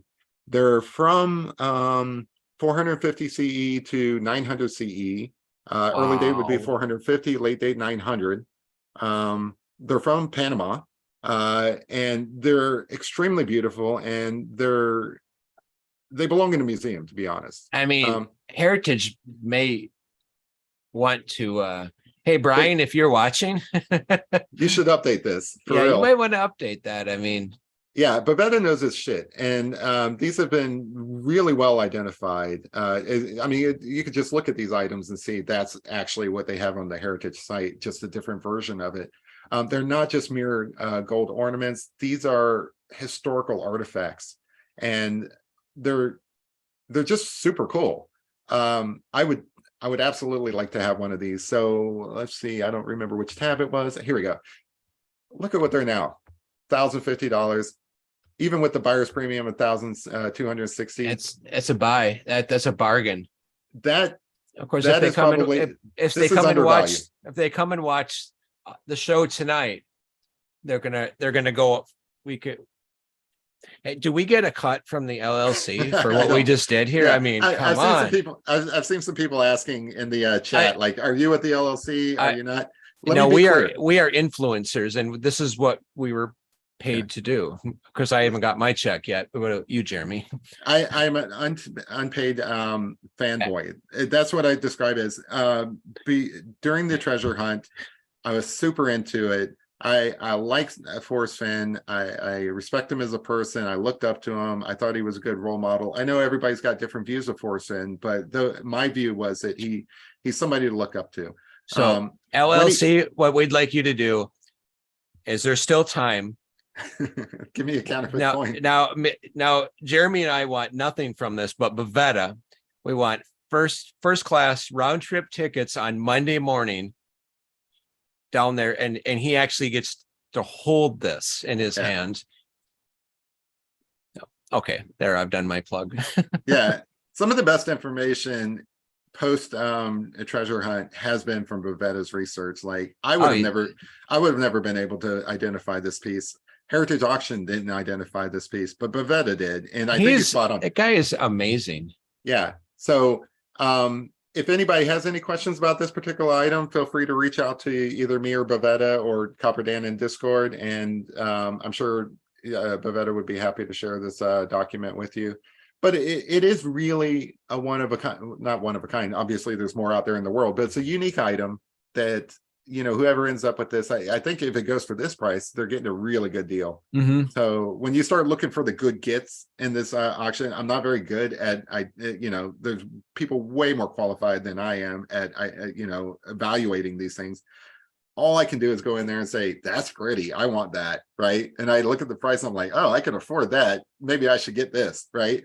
That's the sum total of my thinking on this. I want, and this is why I don't have my password to this thing, because I would be buying everything. This one right here, I think would be a good purchase. Yeah. So I found something, and it's not that, but I found something to bid on that had meaning. It had personal meaning. It wasn't just like, do I want a gold coin? Absolutely. But I found one of these many, many other items of what I'm not going to disclose. But, and it's only because I just don't want, and it honestly, it might be beyond the range of that a lot of people that would mess with it won't, because it's getting into and my wife doesn't know I'm bidding because it's yeah. So is there any item that you're looking at, or not, that maybe not even an item that you're looking at to buy, but just some item that you think is really cool that you don't mind sharing?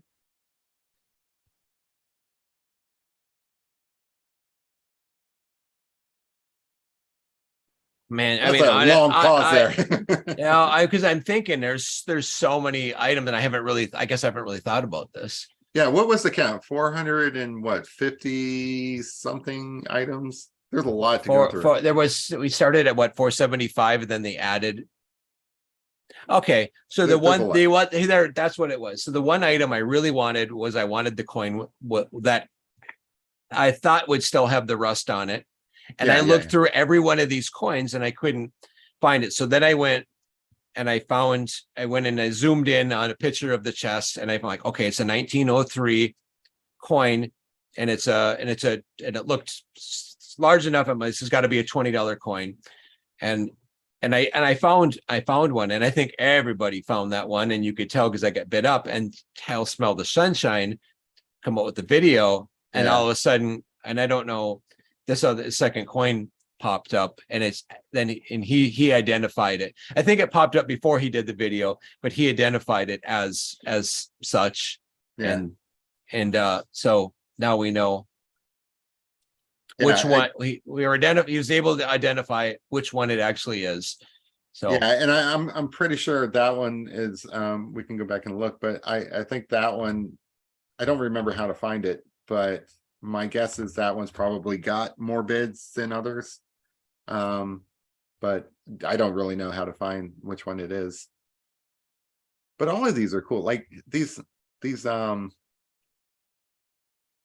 think Forrest Finn called them like mirrors. They look like breastplates to me. I that's just cool.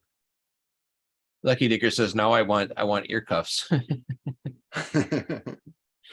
I mean, look, I know it's like a nose cuff.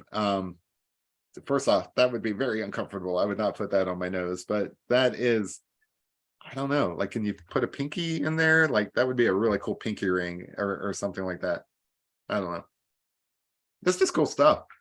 All of this stuff just sit down tomorrow morning, if you got time in your Saturday morning, there goes my camera again. Sit down with a cup of coffee, pull up Heritage, and just start slowly scrolling through this. There's so many neat items like what you got up right now. Yeah. I mean, like that's cool. I would wear that for sure. What's the specs on that? How many grams? Let's see. You might have to click into it. Yeah, 73.1 grams. Oh man. So that includes the string though. So it's not well, the string can't weigh that well. How many grams are in an ounce? We're gonna find out.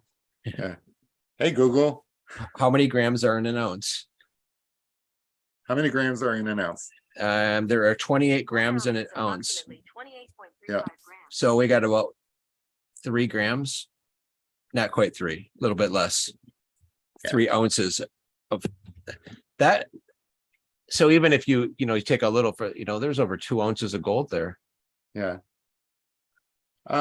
Julie's got a question. What do you think made the pages semi-translucent?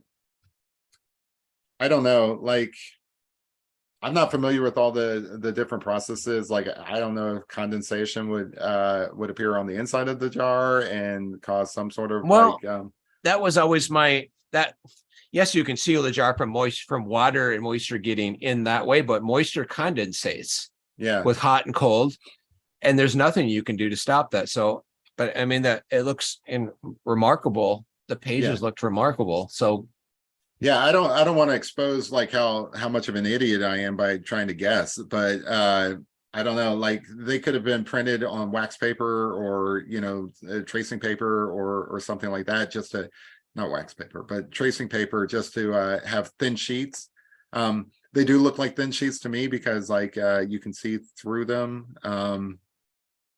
I don't know, like he may have purposely asked for thin sheets. So like in actual paper, you have different bond weights, and you know, your typical copier paper is significantly thinner than you know, like document paper or something like that. So and like he might have used more of a, did he ever say what kind of paper he used? I don't know. You know, if it has more of a wax, there might be better papers. That's what you're saying. That's got maybe Yeah, I'm more just saying wax in them. that different paper is going to naturally be thinner than other papers. Yeah. Like you know, your typical cardstock is going to be non see-through, like very opaque. But when you start getting into like cheap copier paper, which is maybe what they had at Kinko's, you know, that stuff's going to be pretty thin. Vertigo just said parchment paper, and that I don't think it's well, it doesn't look like parchment paper, but yeah. You know, oh, he might be asking, he might be saying parchment paper has like a different thickness than say tracing paper. I don't know. But I don't know. I think it went for thin because I think there are a lot of pages in there. I don't know. Like Julie's got a good point. Maybe he applied wax to the paper to, like in some way, shape, or form to, you know, protect it from moisture. Your guess is as good as mine. Why are you asking me, Julie? Look it up. It's just for discussion, just for the sake of I don't bringing fucking know. It's a good question though. Like there you go. Bavetta popped in. Maybe Bavetta has a good idea. Bavetta's so much smarter than I am. I always defer to his opinion. But no, I mean, there's some cool items in here. Yeah, I'll say one of the things I've been enjoying is just going through heritage auctions as a whole. I've become a fan of heritage auctions since this has started. Like I said, I've never gone to this website before. You know, this thing. But there's so many cool things going through heritage auctions. It really is like, I mean, I made a comment earlier today that more history goes through heritage auctions than probably does the Smithsonian. They just have so many different things that they end up doing. And it's so fun to watch their live streams when the guys come on and talk about it like we are, except they actually know their shit. I'm surprised that they're not in here right now typing nonsense into our chat like certain people might have did to theirs. Yeah. But no, I mean, you know, it is cool stuff. It is cool stuff. And even if you don't buy it, it's still cool to look at. You know, it's like going to a virtual museum. What else do we got? As far as like really interesting items, well, let's go to that popular items and see what shows up. I think it's going to be some of the stuff we've already talked about, but let's see. I guarantee you, the olive jar will be #1 on almost everything. Actually, I'm really kind of curious what the least popular are at this moment. Gold dust. Okay, and that's probably because it hasn't changed. So it got bid up to $410 one day and it has not changed at all. So that used to be a super popular item, but probably over time it lost popularity because it's really high priced right now compared to what you actually Which is, yeah, that's really too bad. Yeah, that's unfortunate because I don't know who the LLC is, but they did mention that they wanted to have some items in there that people could afford.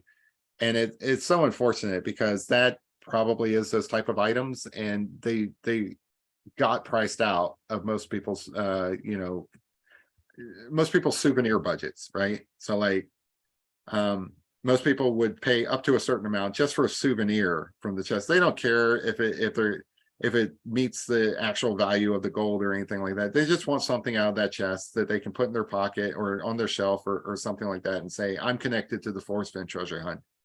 And for them to get bidded up to $410, I mean, that's America, but it's also a damn shame.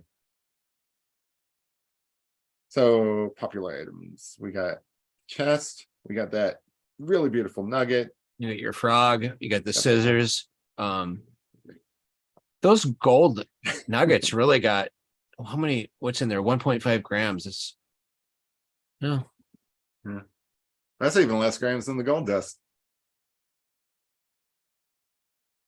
There's one of these. There's a bunch of, yeah, there's a bunch of these, but for some reason, one of them always pops up, and I'm wondering if that's like showcased somewhere, like in an advertisement or something. Like there's a direct link to it, and that's why it's so popular. Could be.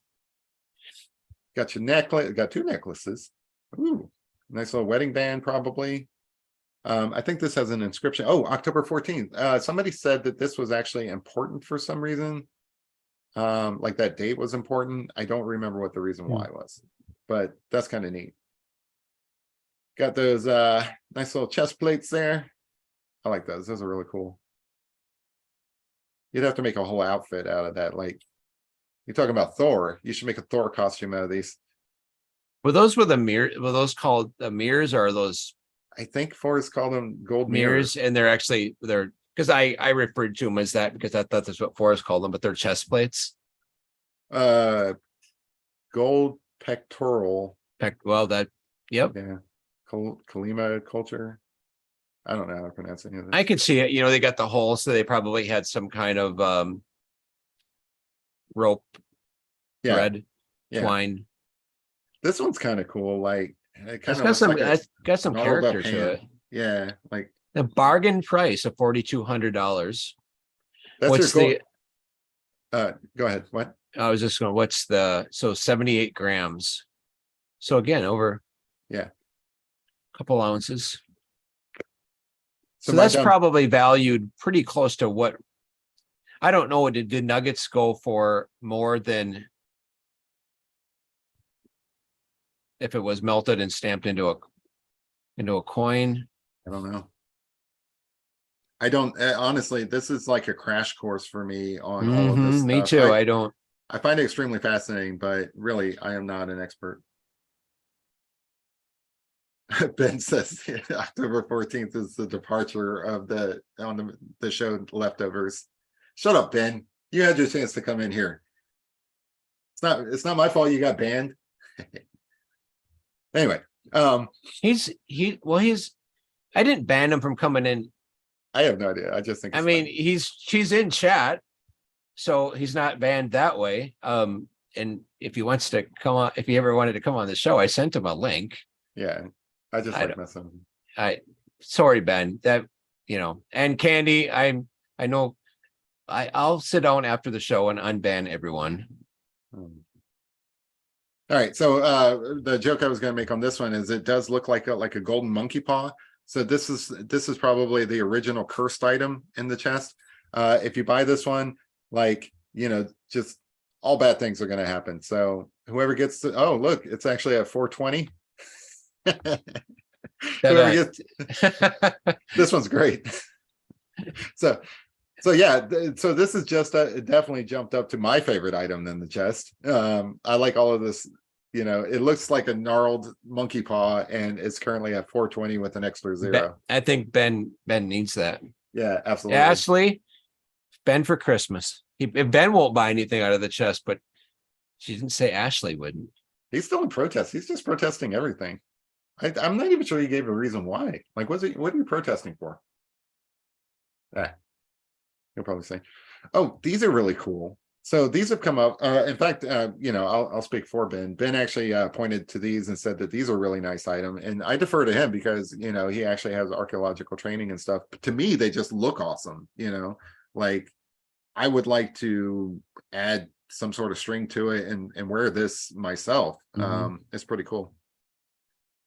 Somebody's probably going to point out that these are actually female jewelry, but I think it's cool. I would wear it. I have no problem with that. So you got different coins. I don't know what the story is behind these coins. I wish I did. Maybe like again, these nose ornaments, they're just really nice. Is this another ring with more? It's 14 karat. It's got a lot more to it. Yeah, that one's really cool. I know this is made out of gold, but it reminds me of those costume jewelries with the elastic bands that people wear sometimes. Like I think they said it's like like a gold copper mix or something like that. But I don't know. What's that smell? I'm sorry, I was side. Oh, I'm just like, saying that this reminds me of those like costume jewelry bands that have the elastic Oh yeah. bracelets that have the Yep. elastic bands, but it's much nicer than that. Whoever does actually buy this and stuff, I'm not trying to diminish what you're buying. Get some nuggets. This is really cool because this is a Forrest Fenn piece of art now, just by him adding that one little piece to it. I don't know why. So this is weird to me. I know why people are bidding on this, just because it's more ornamental and they probably think it's cooler. But this one matches those other ones that Bavetta pointed out more closely. So to me, of the two, I would actually choose this one, even though it's not as fancy. I would go for this one. I don't know why I'm saying these things like people should take my recommendations. Absolutely, people should not take my recommendations. I am not an expert. That's cool. Man, somebody carved that. I want to look at that closer. How old is this? Yeah, so somebody like freaking a million years ago, not really, sat down and carved this stuff. What is it? Let's see. Barrel-shaped beads together on a wire, all in good condition, appropriate age and materials. These are gold copper alloy known as Okay. Tumbaga. That's a cool name. Tumbaga. So I guess gold copper alloy. But then also somebody like made them into these shapes. That's just really cool. What I like about details like this is so a little short story. While I was at the Smithsonian, I went over to the National Institute of Arts, or whatever it's called, and they have the only Mona Lisa in display in North America, on public display. And it's there in the museum. Anybody can go up to it. It's behind glass, but you can get up close enough to it to where you can see individual brush strokes that are painted into it. And it's not like the Mona Lisa where you're looking at it from a distance. This is like, I mean, you can get nose to it. And it's so fascinating to me because like I look at this and instead of looking at the painting as a whole, I get focused on like individual brush strokes. And the reason why is because like Da Vinci painted this brush stroke back in the day. He literally made that mark. And those type of details really draw me in. Like looking at this necklace now, somebody put this little hole in this circle and like they did it with intent, and they did it 1500 years ago or something like that. That's just amazing. It's called art. Yeah, it's just it just fascinates me. So I could, if I owned this, I would just stare at it. Well, Jeremy, for the low price. For the low price, just because it's such a cool piece, I think that this is a good value. Like, I don't know if it's what the actual value is and stuff, but this is something I would buy for that price. All of these items are unique and, very cool. Just wish I had found the treasure chest, then it would all be free. Let's see, where did I leave off? Let me close some of these windows out. I got too many. I think this is the right one. Yeah, I think it was here. Okay. So when it comes to these coins, this coin it's like it does not fit. It's just one of these things is not like the other. Yeah. I mean, 1984, like what, $925. Well, it seems to have some value. well, I mean, it's I'm assuming it's an ounce. It's a $20 coin. I mean, it's cool. Apparently, somebody, maybe it completes somebody's collection or something like that. I really don't know what these things are. I'm old enough to have lived during the time of the Los Angeles, Olympics. So it's not the same thing as like one of these ancient coins and things, or ancient items. I was 11. How old were you? I would have been. I was born in 75. So. Oh, so you're just a little bit younger than me. A little bit younger. Yeah. You would have been like 9. Yeah. Man, That was a good time. That's when I first started getting into Indiana Jones. I think that's when I first watched Raiders of the Lost So Ark. my very first R-rated movie that my mom and dad took me to, Raiders of the Lost Ark, and I watched. Thought that was so cool when that guy's face melted off. Yeah.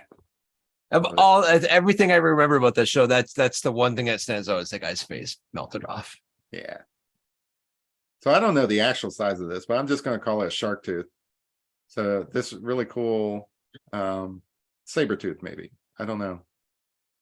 It probably says how big it is. You probably have a picture of it, actually.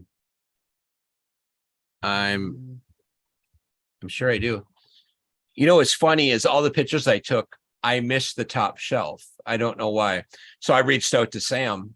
I'm like, hey, Sam, did you get some pictures of the top shelf? And boom, yeah, within seconds, I had like 4 of them. And I'm like, can I share these on Discord? And he's, Yeah.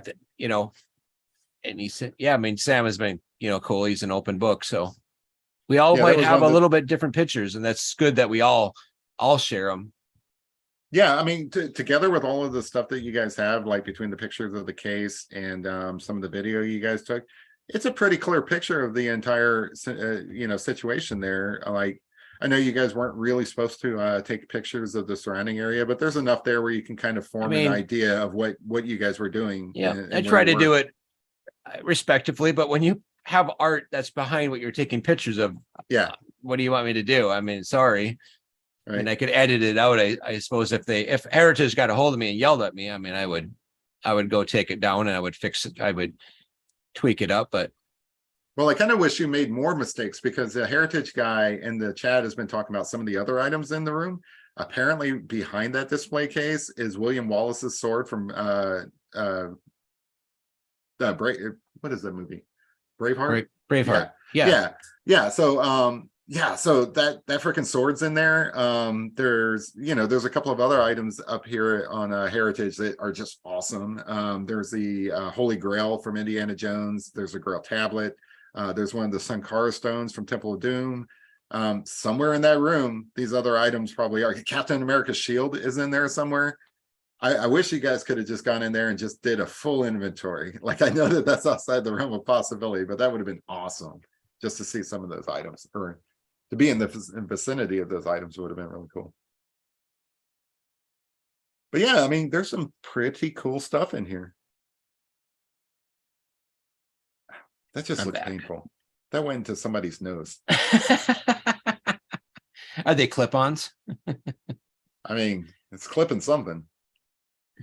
Yeah, that's not for me. I know there's probably some people out there that are into, like, I don't know, nose rings and stuff. I don't know. I couldn't do it.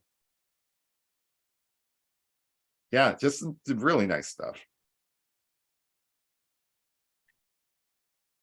All of these nuggets are just so cool. It's kind of neat when you see like a one with a lot of texture like this one, and then you see the what I'm going to call the shark's tooth. Yep. Nice or this one here that's like so smooth. That's just kind of cool. That one was probably like on a river bottom getting tumbled around. Yeah. And the other one may have been just probably what it was found in. Yeah. Or like maybe this was like molten metal at some time and it's just how it cooled. And then maybe this one was like in some crevice or something. I don't know. I don't know how these things work. But so is that a coin? I've never seen a coin like that with the face like that. It looks like it's got a relief off the top of it. Yeah, I think that is the case. Is this it? Yeah. Let's see if I can zoom in. Oh, it's the Mayan calendar. If I can get to it. Oh my gosh. Yeah, that's cool. I was thinking it was dumb because like this is the kind of stuff that would just irk me with OCD or whatever. It's like off center and stuff. But now that I know it's the Mayan calendar, that's really neat. I want that. Yeah, I mean that's cool. I mean, that just added a whole new level of cool. Oh my god. Okay. $825, that's cheap. Well, of course, that's why I want that, because it's expensive. I want it. Like, I mean, I don't know. See, this is what sucks. Here's the problem. I'm not in the position to be judging the value of these things. Like, I look at it as $825, and other people might say, "Oh, that's overpriced," or "Oh, that's underpriced," or something. I look at it as like $825, and I get a Mayan calendar. That's awesome.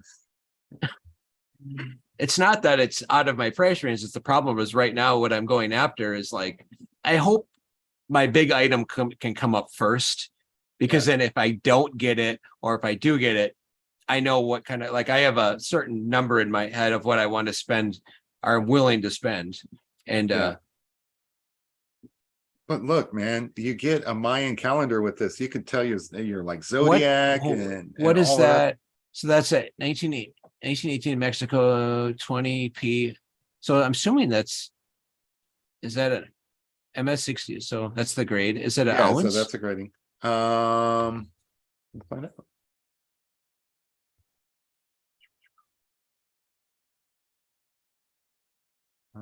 I don't know, like where the Scroll way, keep scrolling down. I wonder if there's more info. Nope. Okay. So I will give a pro tip here. It's So usually right in where you're looking at here. yeah, so I don't see it. I will give a pro tip. So when we were identifying the coins that were in the chest and coins that weren't outside of the chest, this is where we were going. So you can actually open this link, and this is the coin at NGC, right? So there's more information about it here. And one of the thing is oftentimes it doesn't have it on this coin. Maybe this.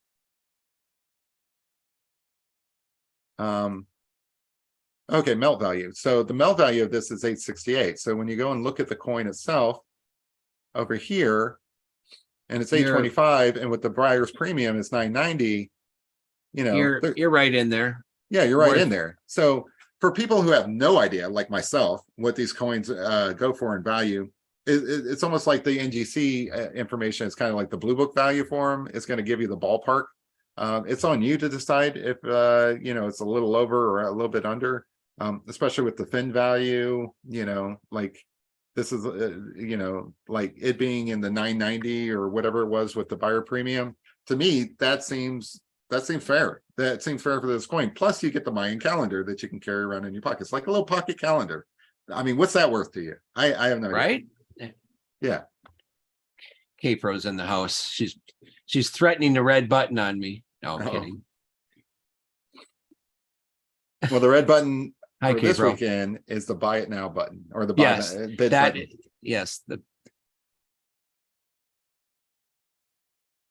Yeah. So, oh man, that one's cool.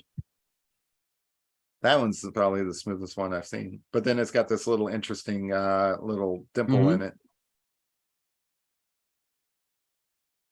Yeah, it's just cool stuff, you know, like, I don't know, different things are. Yeah, go ahead. No, I was just saying, I was just looking at that nugget right there. I mean, that's got some interesting character to it. Yeah, and you know, different things are going to speak to different people. Like, to me, this one looks really beautiful. Other people might look at it as like, oh, that's just weird. It looks like melted chocolate. I mean, could look like melted chocolate and be beautiful. This one's got kind of like a little face in it.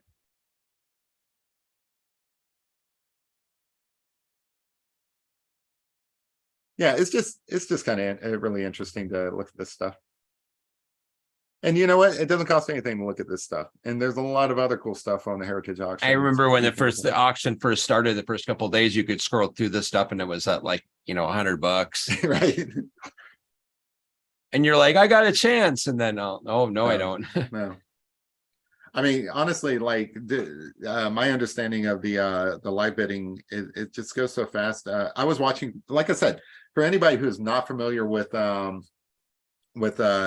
you know, how these auctions work at all, take some time, go on YouTube and look up Heritage Auction, coin auction, or, you know, like I like the comic book ones. There's a lot for paintings. I was watching, they had a Disney auction today, and I never did this before, by the way. This is new to me, but I'm so fascinated by it.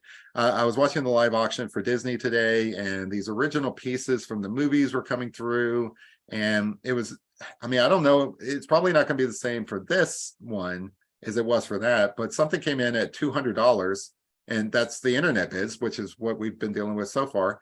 That was the internet bid, so that's what it starts at for the live auction. It went from 200 to like 1,500, and it's like that much has jumped up, right? So like, I don't know what some of these things are going to jump up by, but I expect some of them to. But it's just so fascinating to watch. It happens so quickly. and it's really exciting. Now I they mean, had a nothing is going to go for undervalue because there's other bidders besides us spend people that are going to, if something is coming in, it's going to go for at least melt value.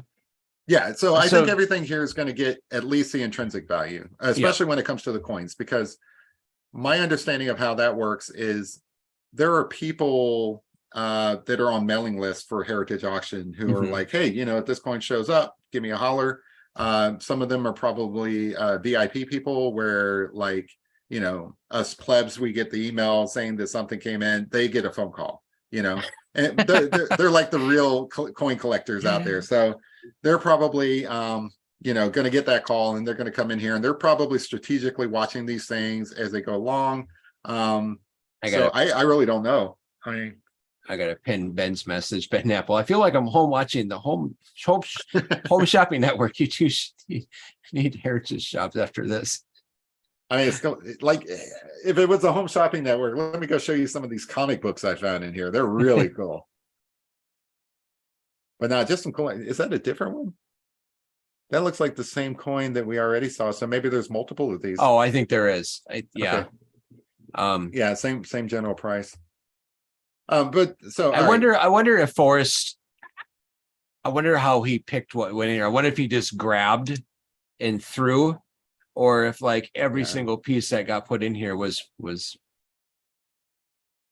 That's something that people probably going to have different theories on. Like I think he probably just went to gun shows and coin markets and stuff and was like a creature of opportunity and just picked up. I mean, this was it. Like I think this got brought up. Was it last night on Keeper? Like this wasn't all of Forrest's gold. I wouldn't imagine. This was just a portion of it. All right. So just to reiterate that pro tip, right?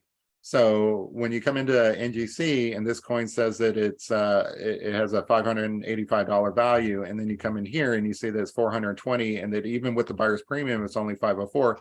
There's some room there, right? So like if this did actually go for 420, I love it. If this did go for 420, you're getting it under the market value. So and then also if you're wondering like, oh man, it is what was the number? 585, right? So like say you're in the know and like, oh man, this has gotten up to 585. I don't know if it's worth the fin value if it goes up to 600. Now you know what the fin value is. Like that it's overpriced by $15, but maybe that's cool because it's from the Fin's treasure chest.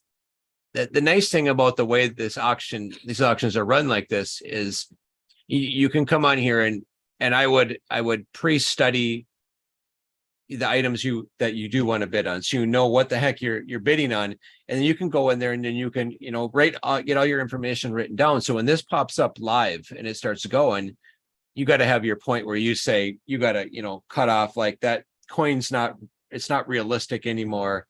Yeah, even with a fan value. So you can do your research ahead of time. I mean, today's Friday, so you only have a short window, but yeah, definitely do your research. Don't be like me. So my problem is that I go to the store to buy ketchup and I go to the condiment aisle and there's just so many bottles of ketchup, I freeze, right? So I end up getting the Great Value knockoff brand just because I at least know it's the cheapest, right? So I often joke that I could go into Baskin Robbins 31 flavor and get vanilla just because there's just too many options. You need to do your research. You need to know what you want before you go in there. So that as these things start popping up, and then the guy even mentioned kind of the order that they'll be popping up. The big nuggets are going to go first. The coins are going to go after that, I believe, and then the final thing obviously is the olive jar because that's the one that keeps people till the end. Sorry to interrupt you, Jeremy. You appear not to be the only one who has their account on watch. K-Pro said she's not allowed to bid because Mike. Yeah, K-Pro, you weren't in here for it. I'm not even allowed to have my own password. That's how restricted I am. Because I would be buying the freaking Mayan calendar just because it looks awesome. And that's probably not the right way to go about it. Ultimately, if it comes down to it, if you want it and you want it badly enough and you have the money, sometimes it's not there's what things are real, like what gold is worth and stuff. And it just becomes, what is it worth to you? Right. That's what's something is ultimately, that is what something is worth, is what somebody else is willing to pay for it. I mean, that's kind of how these markets work. Yeah. Like there is the melt value of gold, but even that is based on like what somebody's willing to pay for gold. So it's all factored in. And that's what's tough, is because the item that I want, I could see it getting stupid. I could see myself making bad decisions. So I have to, set my limit. And if I don't get it, I don't get it. We'll go after something else. Right. So fine folks out there on the internet, if you use your imagination, you can see an F in this. So this is a good get. $3,000 for a gold F.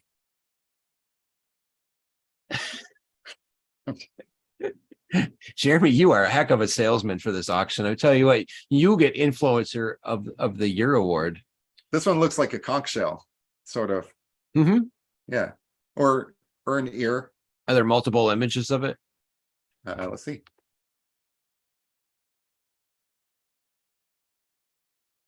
No, just the one. No, just the one. I thought maybe they'd have a reverse image. No, that's cool though. I mean, it does kind of look like an ear. So if you have a golden head that's missing an ear, you might want to buy this. Copper Dan, you need to have Princess supervising you during the auction. You hush. Just hush. Yeah, so these are the famed golden eagles. So let's check the price on this. Like the so this is going for $15.50 currently on the bid. Yeah, so if you go down here again, it's this little link down here that says view certification details. Now it's not always on here, like some of them. Okay, so this is a good get, right? So like, and I think this is consistent with some of the other things we saw in these double eagles. So the NGC price guide value is 2025. I think it was this window. Yeah. All right. And it's currently 1,550 with the buyer's premium, 1,860. Now, realistically, probably when the live auction comes through, especially with like serious coin collectors coming in, they're going to already know from memory what these coins are valued at. So they're going to see that and they're probably going to snatch it up, to be honest. They're in here doing their homework. Yeah, too. Especially on things like this. I mean, this is what Forsman's known for. He's known for these double eagles. So yeah, that's kind of cool. But things like the gold dust that is now 3 times value, they're already went. These people are nuts. Yeah, the professional coin collectors are not going to be in there bidding on gold dust. Nope. Yeah. That was meant for the souvenir item for the common Forsman treasure hunter. And the fact that it's up to 410 is really just sad. I mean, it's just what it is, but it is also kind of sad. I'm not saying it's sad as in somebody screwed people over or anything like that. It's just unfortunate. Because we don't, I mean, it's their money. If they want to spend here's another 420. They want to spend 420 on we should just go through and find all the 420. Oh, 420s. There we go. Yeah. But if they want to spend 420 on gold dust, it's worth I think it was 150 something. It fluctuates daily, but I think last time I checked it was around 150. It's their money.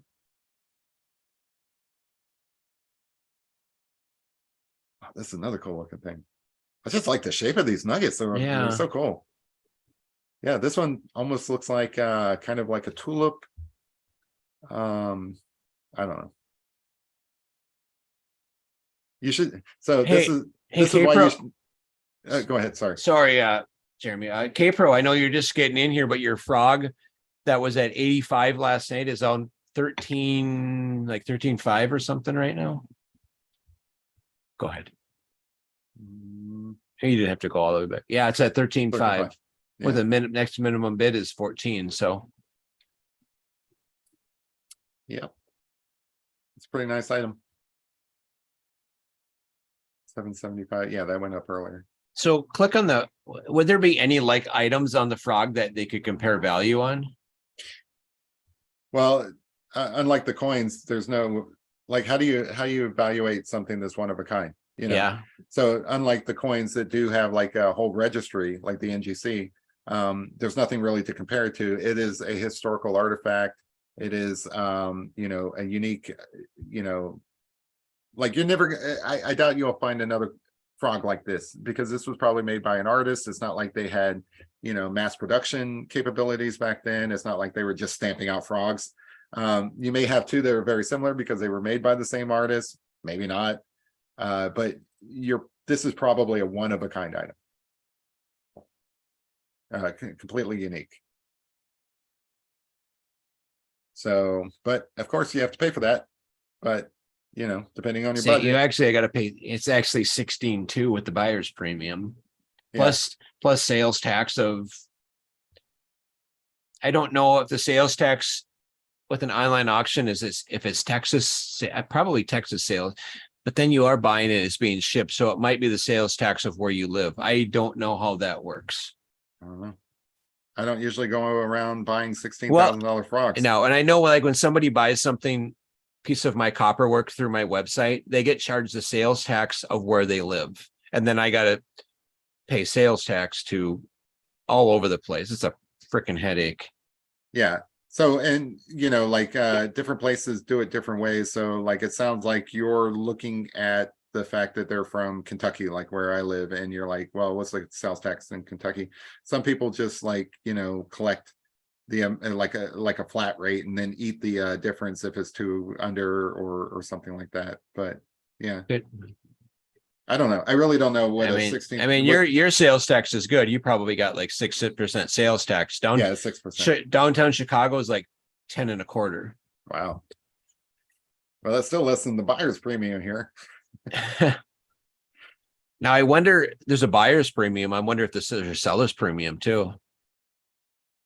I haven't heard anything other than talk about the buyer's premium. So I think the 16,200 plus tax plus shipping, things like that is what you'd pay. I haven't heard any details. That's no, a great but I question mean, for the you know, I mean, because the LLC might have have a premium that the seller's premium. They might have to, maybe they have a 10% seller's premium, and on top of this, I mean, this is what Heritage does. They're a business, and it's to get this auction set up and to deal with all of us pesky searchers. They're going to earn every penny. Well, if you can find an LLC person, you can ask them. They've been kind of hiding out lately. They even in Discord, they've been kind of quiet. I don't know why that is. But for the last couple of days, probably a week, they've kind of gone dark. Well, we're doing the work for them now, Jeremy, yeah, we're doing all the work for them.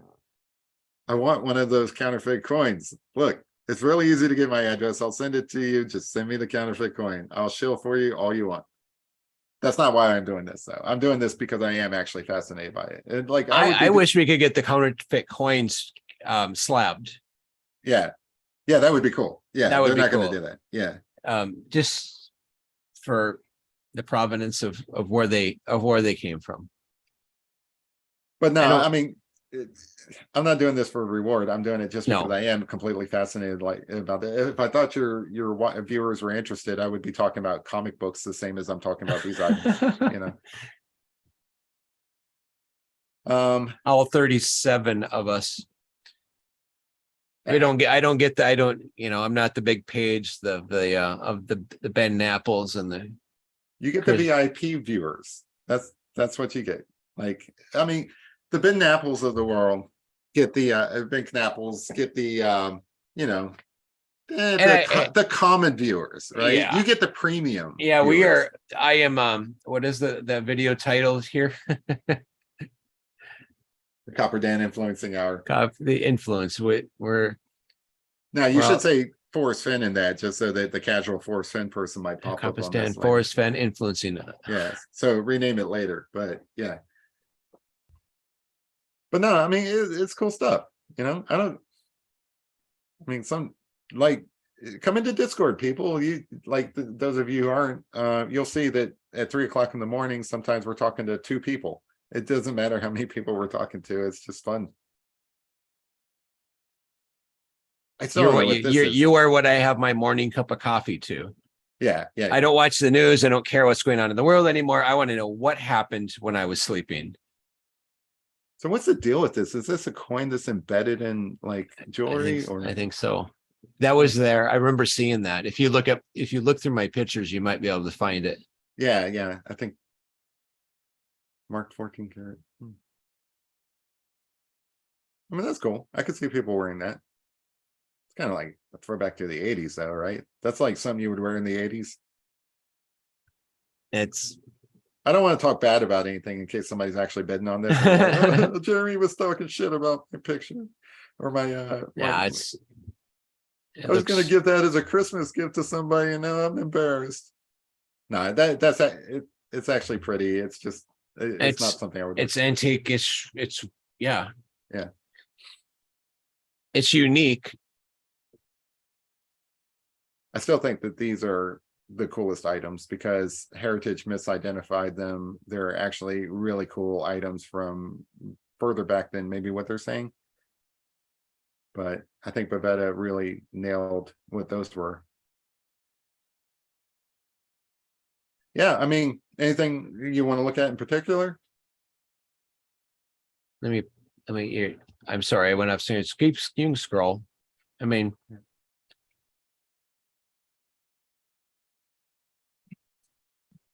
but key things for people to realize is now is the time when you need to do the research, decide what I like. Don't go shopping the day of, you know, put some time into it, find out what these things are worth, what you're willing to spend on them. You know, bid responsibly. Drink I mean, bid responsibly. Don't drink and bid. Don't drink and bid. Trust me. I'll drink to you that. could get into that. You could buyer's remorse big time. Yeah, for real. But yeah, do all that before Monday. And then again, I really do recommend, you know, watching those YouTube videos and seeing how the process goes. And so that you're familiar with it and you're not surprised by it. And then don't plan on bidding on the first couple of items are really nice nuggets, which I imagine people who are more experienced, who have like, you know, an interest in nuggets of that size probably already know how this process works. So watch that. And then when it gets to the item you want, I know we discussed this in Discord. I didn't follow the whole thing, but on the lot numbers, do we know what's coming up first? Are we gonna go of the more lesser items first to the big items last? Or is it a mixed bag? Or let me see. And I do apologize for the people that are watching this information because now I think we're well over. Are we over 2 hours? Oh yeah. Well, no, we're an hour and a half. Oh, okay, that's not too bad. But or did we go live at 8? No, we went live at 8 my time, so we're 2.5 hours in. Yeah. Oh, okay. Well, I mean, it's up to you when you want to call it, but no, I don't. Let me mention some of the stuff that the Heritage guy said, because that's really the important stuff. So he says that this is a live auction in the format one with an auctioneer. He says that the software we use is exactly the same. Lots coming up for bidding and lot order one by one.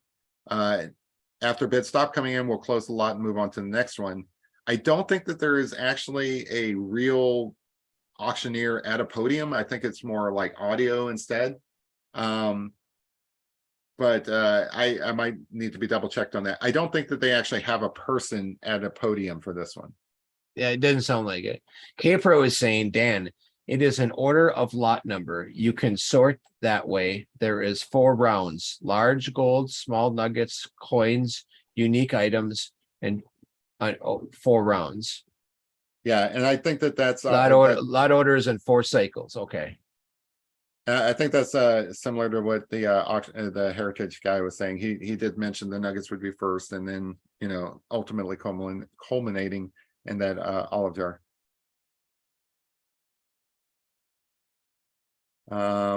Let's see.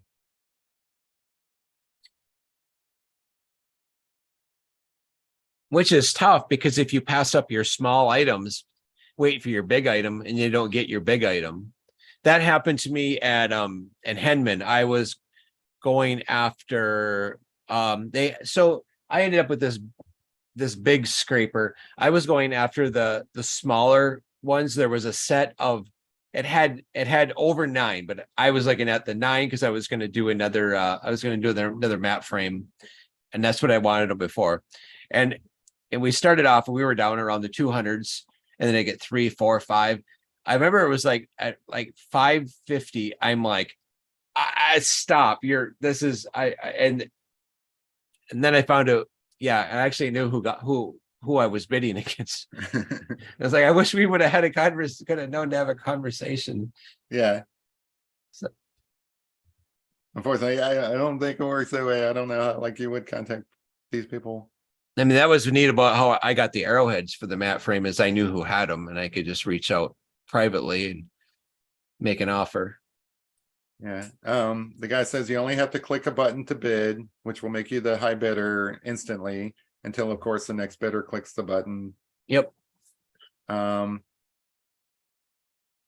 is a second. Oh, this is what I was curious about, because I don't understand what the cut bid is.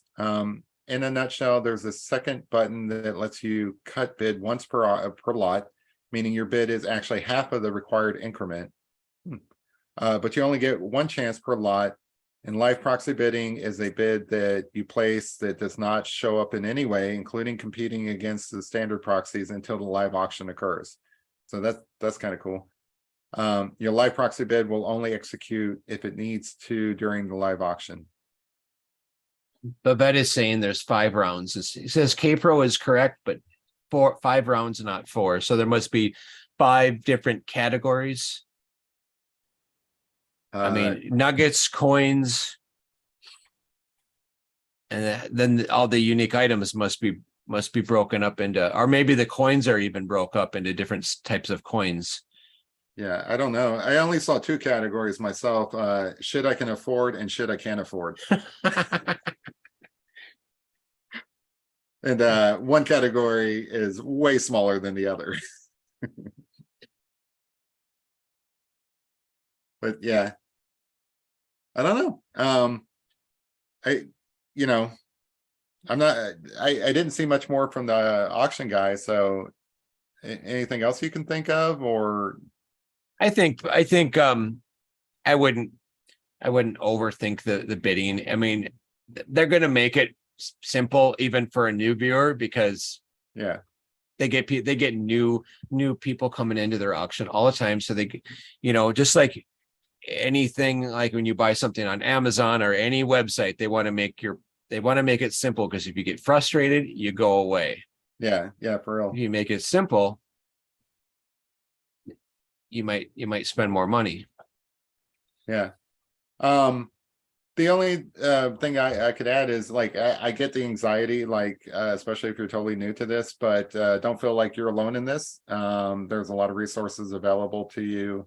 If you want to talk to somebody that feel free to talk to me or Copper Dan.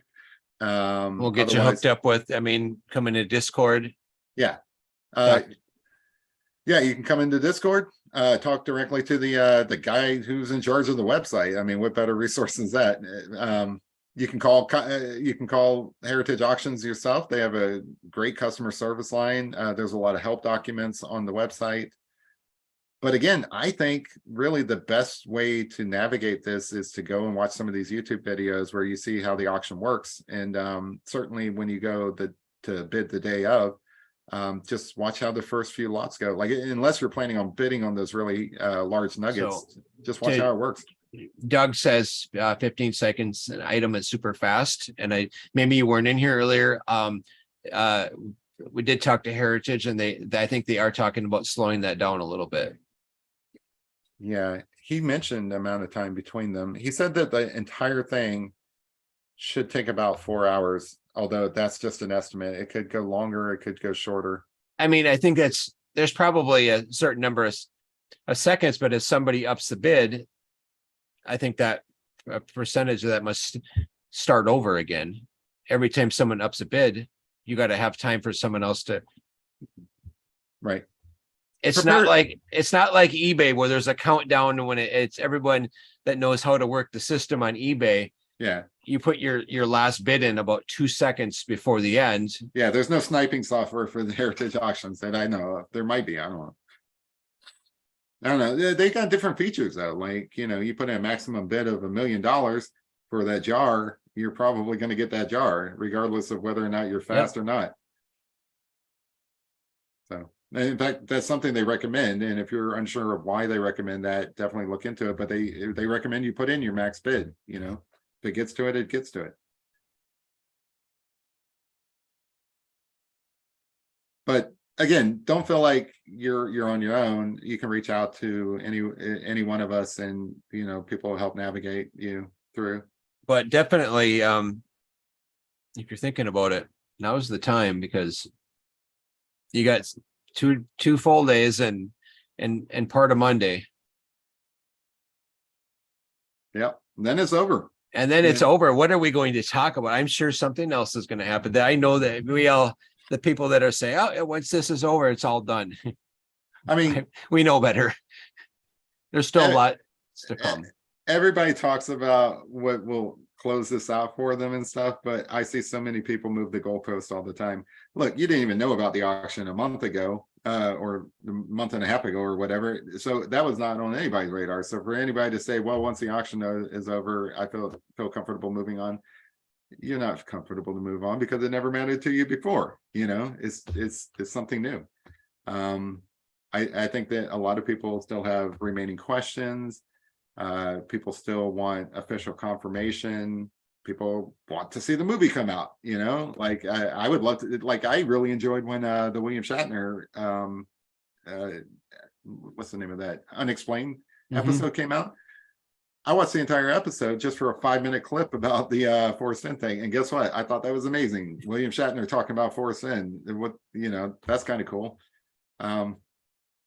So yeah, this was crazy. Remember when it all came out? It wasn't just a month ago, and we were all like, no, this isn't real. I mean, even I at first was like, okay, Cynthia says it's real, and I believe it. Then I got to me, all right, Cynthia's being played. This is not how people do. This is not how Heritage would do business. I talked to enough people, and I just felt no. And then all of a sudden, I get some information that morning that I'm like, oh shit, this is real. But it didn't matter. In the end, it wasn't like all that was for nothing. It didn't matter whether we thought it was real or not. It was going to soon be real. Yeah, and we were like, okay, it was going to happen. Whether we were just guessing and stuff because it was fun, but reality is it's either going to happen or it's not going to happen, and it eventually did happen. So, Mike and Troll's Cash too. You never know. And then, of course, like, I mean, we just like hanging out, talking to each other. So if we run out of things to talk about for Forrest Fenn, you know, pop into the Discord and we'll have a good conversation about movies or, you know, TV shows that we enjoy. And speaking of that, go ahead. I'll let you finish. Oh, I was just going to say that, like, and then when something does that is relevant to Forrest Fenn pops up, you'll at least know that this is a good place to get it because we'll mention it there first or something. Speaking of meeting up get-togethers, any thoughts about coming out to Vegas? I'm on the fence. So, like, you know, I know that February is right around the corner, but it's still too early for me to plan that. Okay. Like, I would be a last moment decision maker on that, which means I'm not the decision maker in the household. I mean, I've seen in the last 3 months, maybe 4, whatever it was, you know, K-Pro and Ben, just like, it was just battling and hateful things being said. And then they met up this last Monday. Yeah. And it was like they sat right next to each other and shared a beer, and we played poker and everybody laughed. And all the things that are said on behind your computer screens kind of go away when you're face to face. And everyone just says nice things and gets along, at least for the time we're together. And we go back into our separate worlds. And I mean, I think that's really cool. I do. That is one of the things that I think is great about these meetups, is that everybody seems to get along. even if they don't, they're cordial to each other. People have a good time, you know. I It mean, really, I really is said impressive. something the morning of to Ben, and I kind of felt bad. I was like, "Hey Ben, don't fuck this up for the rest of us." And I got a lot of shit for it, but then I saw Ben, and it was all cool. But I actually might make a shirt for the World Series of Fen that says, "Ben, try not to fuck this up for the rest of us," just because it's one of Well, those. they were talking last night about renaming the World Series of Fin. I think that, you know, like, you don't rename a park just because people No, stop caring about, you know, George Washington or something. You know, Forrest Fenn, keep I it called agree. Forrest Fenn. You know, you can use it I for, 100%, 1,000% agree with you, Jeremy. I'm glad you yeah, brought that up. To K-Pro, to Mike, yeah, it needs to stay, man. Don't let this die out. This is the one thing that if we keep doing for years and years and years, that could keep this little memory alive. Because I mean, eventually the things are going to come to an end. The auction is going to come to an end. The treasure is not going to be sold. Hopefully, hopefully the next big thing will be like the olive jar. Maybe Shiloh will come up with a book. yeah. Maybe a video of the 9 clues. If it is real and it exists, it will come out. You know, there could be little things. All right, those are big things, but that will keep happening. But eventually, all that comes to an end. But if we're still meeting up for poker every year, Yeah. it keeps us together. So Yeah. leave the name alone. That's my opinion, but it's your event. So I want to show up at the 50th annual Forrest Fenn World Series of Fenn, and I want to be wearing a T-shirt that says "Ask me who Forrest Fenn was," because I want to have that conversation. I want to tell people what who the guy was, and what he was about. You know, so I want that to continue. yeah. Oh, Can we bet on the bronze sniffing dog? Well, you reach out to oh, I Justin. got a story to tell. Okay, All so right. this is how my morning started, and then, you know, like, you can probably call it quits, but this is how my morning started. So I wake up in the morning, and I'm like, I wonder if anybody has gone to look at these items that's not part of the influencers and posted pictures on Instagram or Facebook or something like that, right? So I type in hashtag Forrest Fenn on Instagram, and up pops like this random podcast that I'd never heard of. I don't remember the name of it, but if anybody's interested, reach out to me, right? But it said one of the episodes was DB Cooper, Forrest Fenn, and then it talked about drinking bourbon. And I'm like, wow, this is amazing. This is like all my interests in one. So I forget why I'm telling you about this. It was something you said, but maybe I'll remember. But anyway, I start listening to it, and these guys, they barely knew anything about DB Cooper. They really, it's just a group of friends who get together and drink, right? Mhm. And they you know, just tell stories, like some of them's true crime and stuff like that. But it's so fascinating because they were talking about DB Cooper, and then as a second story, they started talking about Forrest Fenn, and they botched up so many details. Like, they were wondering why people were looking at the Rio Grande when it was in Wyoming. Like, they didn't even know that there was 4 states. That's how bad they were. But it was so funny because they didn't even make the connection that there's a lot of people out there who do think that Forrest Fenn is DB Cooper. That never occurred to them. They just decided to put those 2 things in this one episode. I just thought that was amazing. Mhm. It was related to something you were just talking about, which jogged the memory, but I don't remember what that was. So that doesn't matter. I've been drinking. All right. Do I got any more stories? I say I told the story about my Nemo trying to kill us in the car. Did you? Oh, it wasn't Nemo's fault. I mean, when we got hit. You got hit in a car? I didn't hear this story. Or maybe you did, and I just I don't thought I remember. did. So all right. Story time. So we get done with happy hour, and we're all going to go back to Ben's staying at the Embassy Suite. So we ought to say we're going to go back to Ben's, and we're like, and Nemo and them were like, so we play poker. I'm like, hey, did you bring stuff? No, but we can get it. So the Nemo had the car, so Right. it was Nemo and Sam in the front, me and Jens in the back, and we find a Walmart. We pull in there, and we pulls up, and I'm not paying. I'm talking with Jens about something, and all of a sudden, bam! A car clips us, and it all it hit was his mirror, was Nemo's mirror. I think their mirror and our mirror met. And so what was happening was there's a truck in front of us and Nemo had to stop. That truck was waiting for a car to back out so he could pull in. So now she hits a stop. So Nemo rolls down his window, and Nemo, as calm as can be, he's just like, all right, well, and Sam, Mr. Italian, starts yelling over there, what the hell are you doing? I'm like, Sam, relax, man.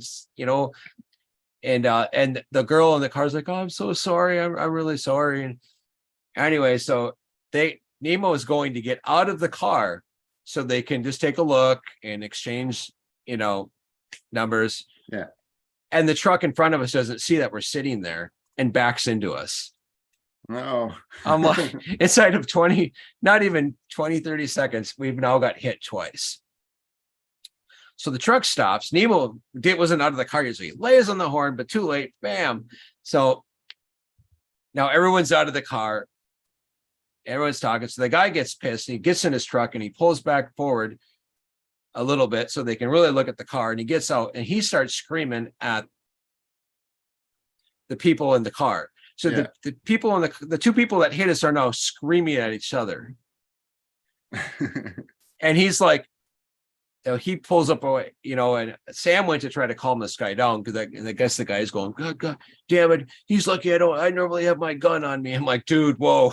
Yeah. Okay. Calm down. Anyway, so that was the getting Nemo's car, and it didn't do anything.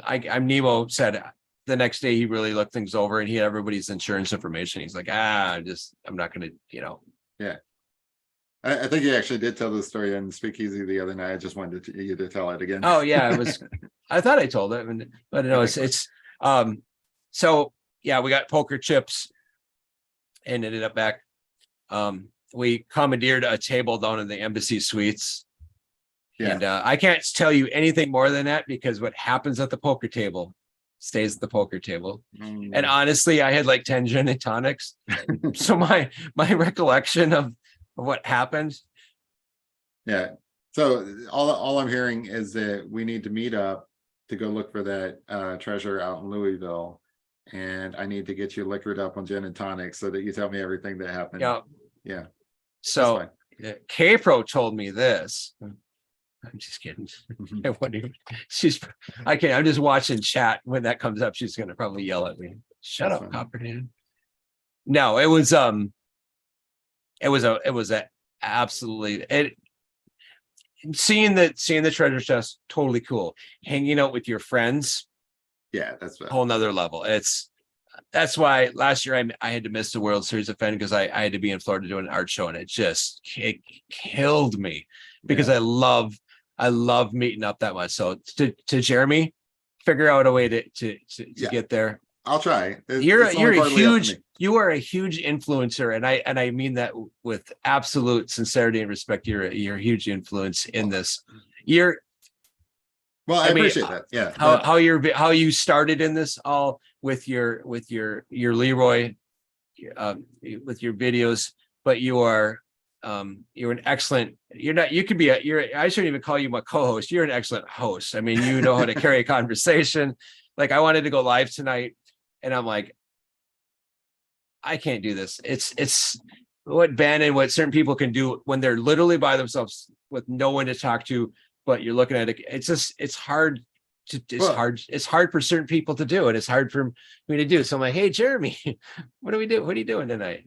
And thank you for coming on with me. Well, thank you. I really appreciate the compliments. Depending on the topic, I will talk about it forever. So you have to rein me in, actually. So if you wanted to, like often when I'm on Ben's show, he gets up and he goes away for like a half hour to either smoke or use the restroom or something like that. And I have to fill the show. And honestly, I enjoy talking about Forrest Fenn stuff. So like I never run out of things to talk about. And then with this one, we have these such beautiful visual aids that I wish I had gone on this trip because I would have hyped the crap out of that treasure chest, well, you still are hyping the crap out of it. It's just cool. Like who wouldn't, I mean, I don't know. Some people have opinions that, like the ending's negative. I honestly wish Ben would have come in. I think maybe even Ben does. I can't, I don't want to speak for Ben. I don't know his total feelings on it, but Yeah. we were asked, we were chosen, we were asked, and I'm glad that I could pull it off and get down there. Well, I'm glad that Ben didn't go in because him out there on the lawn was super funny. Oh, it was comic, really. Yeah, it was definitely. And that's a pretty treasure chest, and that's some pretty gold and stuff, but the comedy is gold too, like that's a different kind of gold. Well, I was just, the time I was kind of shaking my head, but not looking back now, it is kind of, because he made Ben is Ben, and he can make these funny comments and videos, like coming out of the bathroom, freedom. Yeah. But anyway, all those compliments you laid me right back at you. Like, I enjoyed watching every one of the shows that you and Jack did. I hope that you guys create more in the future. If that's not in the cards, I hope you continue to come into Discord and hanging out, because it's a lot of fun. It's my pleasure to know you. I came back to Discord like the day before Cynthia come out, and I'm like, oh God, I just made my luck so suspect. Because honest to God, I just was like, it'd been a couple 2 to 3 months away, and I just kind of missed everyone. I'm like, all right, last time I was in Discord, my own doings, my own fault, created a lot of trouble and got into a screaming match with couple of people. Yeah. I mean, literally, you don't realize how hard you can type when you're pissed off at someone and your blood pressure goes up. I'm like, what am I doing? This is, yeah. And I'm like, I'm out of here. I came back, and it's like everybody in there is pretty, I mean, and there's so many conversations going on at the same time, and you can have fun with people. Everyone's pretty nice, and it's fun to go on the fireside chat and stuff. Yeah. When you can. Yeah, it's just a good time, and like people aren't always going to get along and stuff, but people keep coming back, and I think it's positive for the most part. Like I said, the people have such negative thoughts about all kinds of different things, and I get it. It's just I don't share those opinions. I actually think a lot of this is cool, like. Well, sometimes the negative thoughts they come to the top, and and that's what gets shared, and it's like, it's all hateful, and like that's like 1%, not even that, and the rest of it. And if it gets really bad, I mean, I know a moderator in there that will put you in timeout. I mean, we'll kick people out. I mean, sometimes if you just dare him, you would put me in timeout. Next thing, like, asshole, put me in timeout. You should boot me off the show just to pay back. But yeah, I mean, so I guess the final thought, allow me to congratulate you on your successful auction. I know that it's important to you LLC guys, and now that we have photographic proof that you are a member of the LLC. Can I see that? Yeah, like that's let me find it. 1 second. I think it's in here. Pretty sure it was. If it's not in here, I posted it. I'm actually a little wondering what's gonna come up. I think I actually posted it in Discord. I posted in Discord, but I don't remember the channel, and it's buried because I didn't pin it. You should have tagged me so I could have. Yeah, I'm gonna grab it off of. I'm still learning with Discord. Like, if somebody, you put the @ symbol so it highlights. Like how if I'm not in there for a day, I don't know how to know that somebody commented and how to find it. So so the numbers show up, but then you still have, it's not the best user interface. I mean, it's really a chat. It's not like a forum. So you really have to, when Rudy posts a picture of the stick, and sometimes chat it's like moving, like midday. Sometimes it's just like zinging by. You put a cool picture up in it. Oh, that picture. I think there was another one where you were wearing that name tag as well. And look at that. I got the emerald ring on. Yeah. Oh, wow. I didn't even notice that. Yeah. I think that no, it can't be my phone because my phone died. I don't know. Did somebody Photoshop that or what? I don't know. But no, the LLC. So I'm wearing my name tag. that is my name tag I wear when I'm at an art show. And I thought it would be kind of cute, kind of funny to flip it over. And I grabbed a marker before this. I did this before I had come up with this idea before I even left Columbus, and I wrote LLC. And I meant to wear it. I was going to wear it into the auction into Heritage. And I forgot it. I just totally forgot the idea. And then we went to go, I'm like, oh crap, I forgot about this. So I slipped it on for the rest of the night. Well, it's okay. We'll keep your secret safe. No, but like, you know, we won't share photos on the internet or anything like that. Photos on the internet.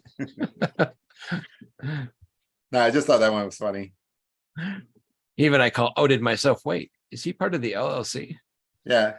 I mean, you know, there are people who are, you know, fascinated and interested in like the identities of like the LLC, but you know, I mean, it's probably going to be one of these theories that people throw out there, and it's not going to be that surprising to people. And you know, if we never know, we never know. But if we do know, it's probably going to be one of the things people have already thought. We have learned, God, a lot in this last year. I mean, with the log. Yeah. Thank you, Rudy. And then his little nugget of information that he withheld for a little bit longer, that I don't know how you feel about that, but if you didn't believe in the location before, Stick? Yeah, geez. That, I mean, so everybody's got different beliefs. Hey, speaking of the stick, Rudy, we said stick and Rudy pops in. Yeah, that's how you like channel him. Different people have different opinions and stuff, and I'm not going to knock anybody's opinions. I know that this ending is super confusing for people. So when I say my opinions, they're just strictly my opinions. My opinions are that, you know, the photos show that it was at 9 Mile Hole, and I've been consistent on this. I think that the photos show it was at 9 Mile Hole. Was it always there? We don't have any hard evidence for that. Was it ever moved there? Was it staged there? We don't have any hard evidence for any of that. We do have hard evidence in the form of photos that are very difficult, if not impossible, to like, you know, like the amount of things that you would have to do in order to stage all of that is just so mind-boggling that I am personally convinced that is 9 Mile Hole. If other people have other ideas and stuff, that's great. I mean, I think that people should. I think Forrest Fenn would have wanted people to hold on to their beliefs until the very end. But if you want me to believe it, you're going to have to convince me. But I totally get that other people have. Everybody has their own ideas. Yeah. You know, maybe had their own location, or maybe still does, and they're all cool locations. Yeah. You know, I mean, look, none of these locations that people have come up with are bad choices. Like, I mean, well, some of them are, but most of them are places he probably would have picked if he had other treasure chests. So, or maybe they're places where he put jars. I wish it would have been where my first location was, in the Tetons, because I will always remember that hike going in there, and how beautiful and serene. And I mean, when you're looking for, Yellowstone is beautiful. Yeah. Not knocking it. But if you want mountainous, beautiful, serene, you go hiking in the Tetons, and man, that is unbelievable. There's so many different categories to choose from. So it's like, if you're looking for a place that's just stunning, you know, there's a lot of different places out there. If you're looking for places that were important to Forrest Fenn, there's a lot of places out there. If you were thinking of places that are just cool, you know, there's a lot of those. So it's like, I don't know. None of these are bad. It's just any one of them could have had the treasure chest. It's just for most of us, it wasn't there. For one of us, it was. It's just happenstance. Yep. So I don't know. I hope someday Jack will write a book. Yeah. So I personally do think that more things are going to come in the future. I don't know if they're going to come from Jack, if they're going to come from like family members like Shiloh. If there's some secret messages from Forrest Fenn that are still locked away somewhere. You know, I don't feel like we've heard the last of Forrest Fenn. No, I think we've heard the last of Jack for a while, but Jack is, Jackson is younger 30s yet. I mean, I just look at how I am now compared to how I was 30, and in a lot of ways, I'm still the same person, but I've also matured in a lot of ways, and my feelings on things are differently. And with time heals. Right. You know, right now, Jack is probably a little bit upset. I mean, look at all the ways he was outed. Right. Now his personal emails with somebody. I mean, think about a lot of personal emails that you sent Forrest or someone. How would you like it if they were read and Well, so posted? that's fine. I mean, I bring this up as a joke, but it's true. So those emails that they were entered into court between Jack and Forrest Fenn, that those were entered because Zoe, the executor of the estate, has access to Forrest Fenn's emails. Zoe knows all your secrets. Every single email you ever sent to Forrest Fenn. I don't think she cares to pull them up or whatever, but she could. She, like, every single thing that you ever sent to Forrest Fenn. And I know that's embarrassing for some people. Like, I mean, I think that mine were mostly okay, but there's probably like a few like, oh, I'm such an idiot. You know, sorry, Forrest Fenn. I can't believe I was such an idiot. I probably wouldn't want those to show up, you know. Chances of her going through all of us, oh my goodness. I mean, I'm sure there's some crazy stuff in there. I just look at how many times Jack alone and I went back and forth. I mean, I got them all saved. It's hundreds of times back and forth, especially as we started to, you know, when I got him to agree to meet and stuff. Well, that's really cool that you guys got to meet like that. Yeah, and I just still got I overcooked this a lot, but I was like, I was asking a couple of people from Heritage, and it wasn't because I wanted to see if I was still the only one that met him. I actually was like, did Jack come in and talk? Did you meet him? And they actually said no. And I suppose he wouldn't have had to. It probably got shipped up. And yeah, I mean, it's possible that the LLC people didn't even meet with him directly. They may have talked through agents like lawyers or something like that. So I don't know. If Jack disappears and we never hear from him again, I mean, that's just life. I mean, like I say, but you know, like I say, Jack might, and it might be 30 years from now. Jack is in his 60s and thinking back, you know, he's in a complete different place in his life. And he's like, you know what?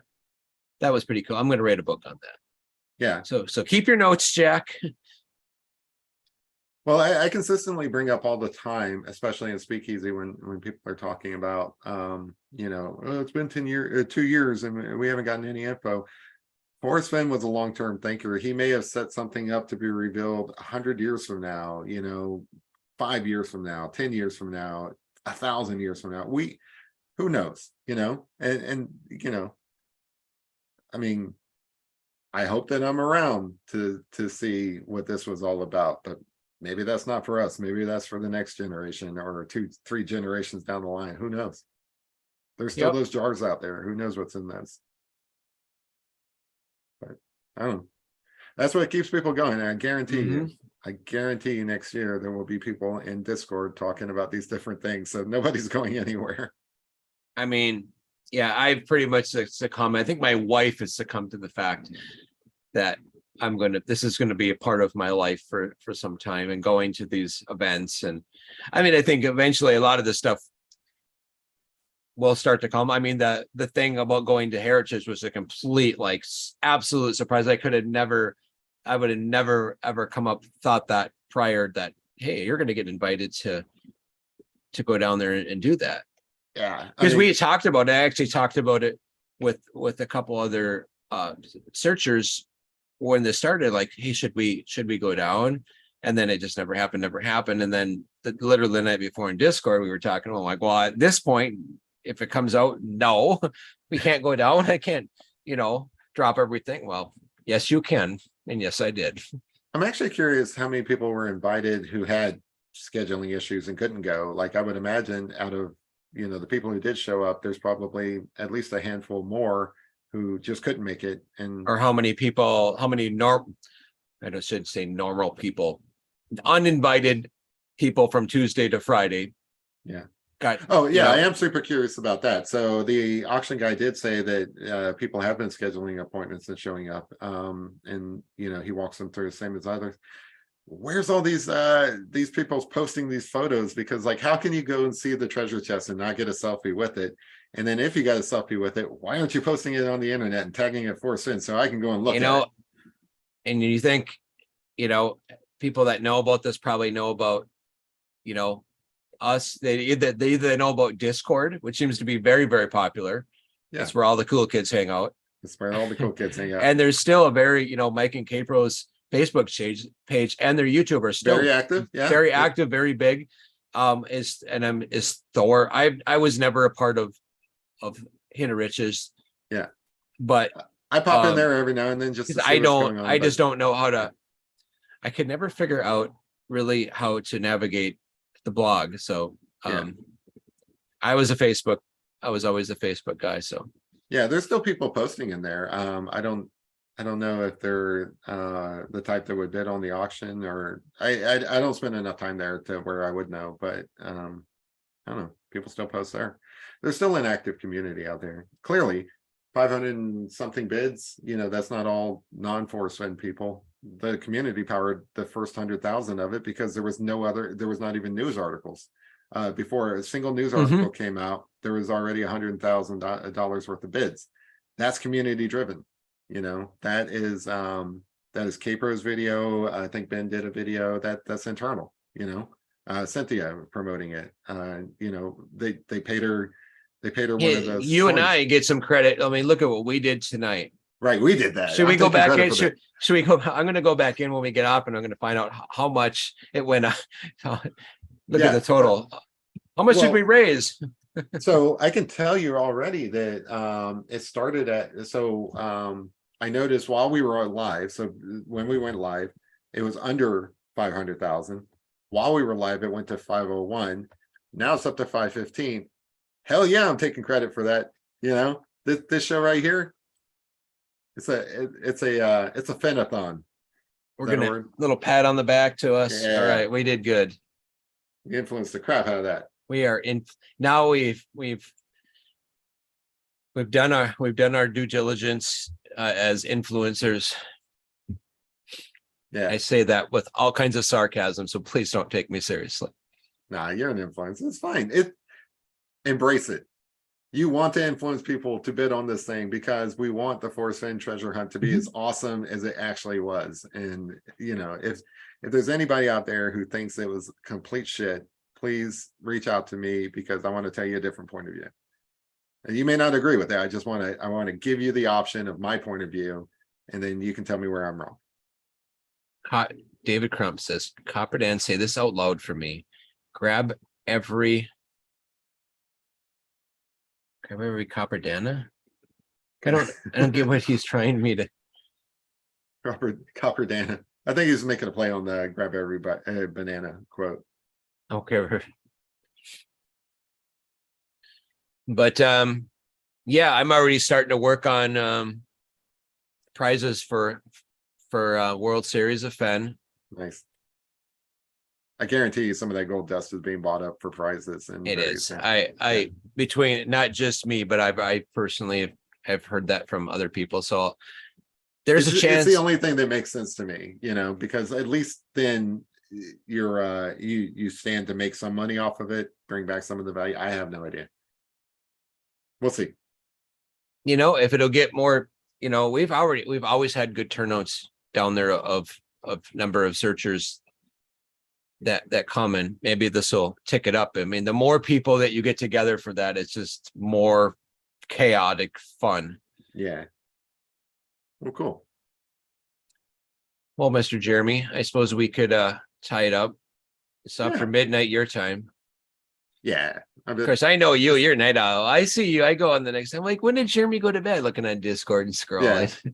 Well, I go to bed late, and then I usually get up like at sometime in the morning. So I'll go in and make a post at like 3 a.m, and people are like, "Don't you ever sleep?" And it's like, "Nah, I just sleep, shifts." It's like I don't sleep 8. My dogs won't let me. My dogs are like weird. They'll let me get 4 hours of sleep, and then they'll wake me up, and then I'll have to make up the other 4 later. But yeah, so this has been fun. When you do find yourself in Louisville again, hit me up. I'll buy you. Now you called it Louisville. I thought it was Louisville. Well, I don't really have a Kentucky accent, so Okay. like I'm more Midwestern. I spent a lot of time in Ohio, and my family's from South Carolina originally. So and my dad moved around a lot. He was in the military, so I never picked up the Kentucky accent. I have lived most of my life in Kentucky just through happenstance. I was born in Kentucky, but I'm not really a Kentuckian. It's just My where I live. my grandmother was born in Louisville, and then she met my grandpa was stationed down there for the Army. What's the Army base down there? I don't. In Louisville, Fort Knox. Okay, so it is. Yeah, that's So where I he was was. born. So he was stationed down there, and that's how they met. And but he was from my heritage on my dad's side and grandpa's side, where it was northern Minnesota. So then he was down there for the military, married her, and then they ended up and raised their kids in northern Minnesota, which is why that's where I come from. Yeah, I call it Louisville because people from South Carolina call it Louisville, and that's where my family's from. But everybody around here call it Louisville. So I can't even pronounce it correctly. But when I always looked at my heritage, it was so my dad was Swedish. And so my grandpa on my dad's side was Swedish. My grandpa on my mom's side was Italian. My grandmother was Czech. And then but we never did like what is my grandma that's from Louisville. So we just called her just hillbilly. But when I looked up my heritage and really started following back, so she's English, and I've traced that overseas, and I found like knights in my heritage. And I was like bragging to my wife, I'm like, you need to kneel before me. She goes, you know what though? She goes, look at how far down you have brought your heritage. I mean, you used to have knights, and now look at you. I'm like, you're Brad. That's perfect. I love that. Yeah. So anyway, it's been my pleasure to come on here. Thank you. Yeah, thank you. This has been fun. I agree. I haven't been live in a long time, and it's been good. I promised I was never talking Forrest Fenn on my channel again. So I figured if you're gonna fall off the wagon, you might might not do it when his chest is actually up for sale and all that. Go all the way. Yeah. Well, all right, kids. I hope you had fun in chat. Everybody looked like they were being good, except for that K-Pro. I should put her in timeout. Yeah, do it. Do it. Should I do it? Yeah. Nah, I'm not going to do it. I'll catch too much hell. She'll push a red button on me. Well, that's never good. The red button 2.0. I never understood the red button thing. So like, it sounds to me like you get a prize or something. Yeah, you get a prize. You get run over by a bus with no advanced warning. The red button came about because when I met with Jack, he mentioned something about No Place for the Meek. I said it was a crossing, and he said, what also ties in with something a little bit like some of the clues you can tie in with some stuff later in the poem. Yeah. And to help as like a confirmer, like No Place for the Meek and Braven in the Wood. You have to be brave. You have to do something that you wouldn't normally do. You have to be brave to do it in the woods. So it is, I mean, when you look at it in the case of 9 Mile Hole, you're crossing the Madison and then going into the wood. I mean, it makes sense. Anyways, I kind of didn't tell anyone that he told me that, except for one particular person, because I thought they would be useful and do good with it. And somehow she found out, and I still to this day don't know who did that, but she pushed the button. Oh, and I didn't tell searchers that I had a second map signed, and she caught me on that one. Oh, well. I still don't have it. You think you see it behind me? You think I should but you know what? It's still rolled up in the same tube that after he signed it. And I just don't want to buy a cheap frame. I want to make my own. I just haven't had time. I'm currently making a frame for somebody else that's been very, very patient. And I will show a picture of it. It'll be done here within the next week or two. It's going to blow the design, the detail in this is going to blow all the others away. The only thing it's not going to have is it's not going to have arrowheads that were owned by Forrest on it. Yeah. Well, that's really cool. I can't wait to see that. Like, I've always been a fan of your artwork. So And I'm going to. This is for a searcher, and it was kind of at his request on what I'm doing to it.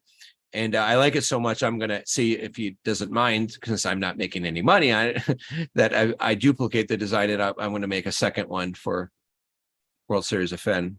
cool, cool. But I am going to give away prizes this year that you don't need to win the poker tournament.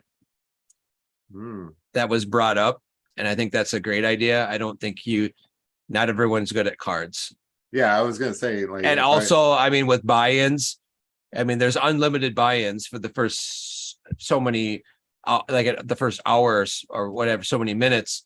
And, you know, it's just not, if somebody comes in with an unlimited pocketbook, it just keeps buying until eventually they start, you know, doubling, hitting their cards. right. And I'm not picking on anyone. I'm not picking on, if someone thinks I'm picking on Ben, I'm not, because you know what? The last World Series of Finn, I bought in 4 times. Yeah. Yeah. And like I still didn't, I just about made the final table, and John, I caught a nice hand, and I shoved on John Bobbitt, and he should have never called me with what she had, and he rivered me, knocked me out of the tournament. So I can say I got knocked off by John Bobbitt. John Bobbitt was in this chase. That's just so weird to me. I know, right? This whole thing is weird. Yeah, if I actually did go to World Series of Finn, it wouldn't be to play poker. I'm not. I mean, I'm okay, but I'm not going up against you guys. It would just be the very first World Series of Finn, and there was a lot of people. There was like there was 100 buy-ins. And the final table, and my dad is a very good poker player, and I'm like, I don't know how to play poker, so he kind of taught me. But then what I learned how was I started playing on Poker Stars. So I learned the basics. I learned good enough to be dangerous. I made top 5, but top 4th was Nelica. She's not a professional poker player, and the Boomer girl Mary. So the top three chopped. So we don't know. We'll never know truly who was first, second. I think they just went by number of chips they had. But first, second, and third, 4th, and 5th, none of us were. In fact, the guy who I think won had never played a tournament before. He'd never been, like he played with his buddies and stuff, and he knew the basic concepts of the game. But I was like, holy cow! Like Mike got knocked out early. K-Pro. Well, K-Pro at that time wasn't as good as she is now. Right. K-Pro's gotten to be a very good poker player. Yeah. But anyways, she's been making all those videos and stuff. I'm sure she's been like, well, I mean, she lives in Vegas now, so she's like probably spending a lot more time with it. Yeah. I think they go down all the time, and so that's just, I'm just saying that don't think you can't. Okay. I mean, it's hard because there's so many people that don't know how to play, and people that do play. It's tough to play against those people because there's certain, you can just of how people play, they kind of all play the same. Like you're not gonna play these cards, and those people won't know any better, and they'll play them, and they'll push you all in, and you'll have a hand that you're like, oh, I'm so calling you, and it's just how the cards come, and you're like, oh, and you're out. Yeah, I mean, to be honest, like I would be likely to lose all my money at the tables anyway, so why not hang out with you guys and lose my money? But bring enough, bring $70 or $75 to play the tournament, just to have fun. Yeah. When you're sitting there, drinks are free. So drink up. Absolutely. And like my point to all this was there's definitely going to be prizes that if you show up, you're going to be entered to win. So, and they're going to be, I'm going to make sure some of them are good. Yeah. Cool. All right. Well, I mean, you've influenced me. All right, kids. Thank you, Jeremy. It was fun. And maybe we'll do it again sometime. Sounds good. All right. Bye. Good night. Enjoy your weekend. Hit that treasure chest up.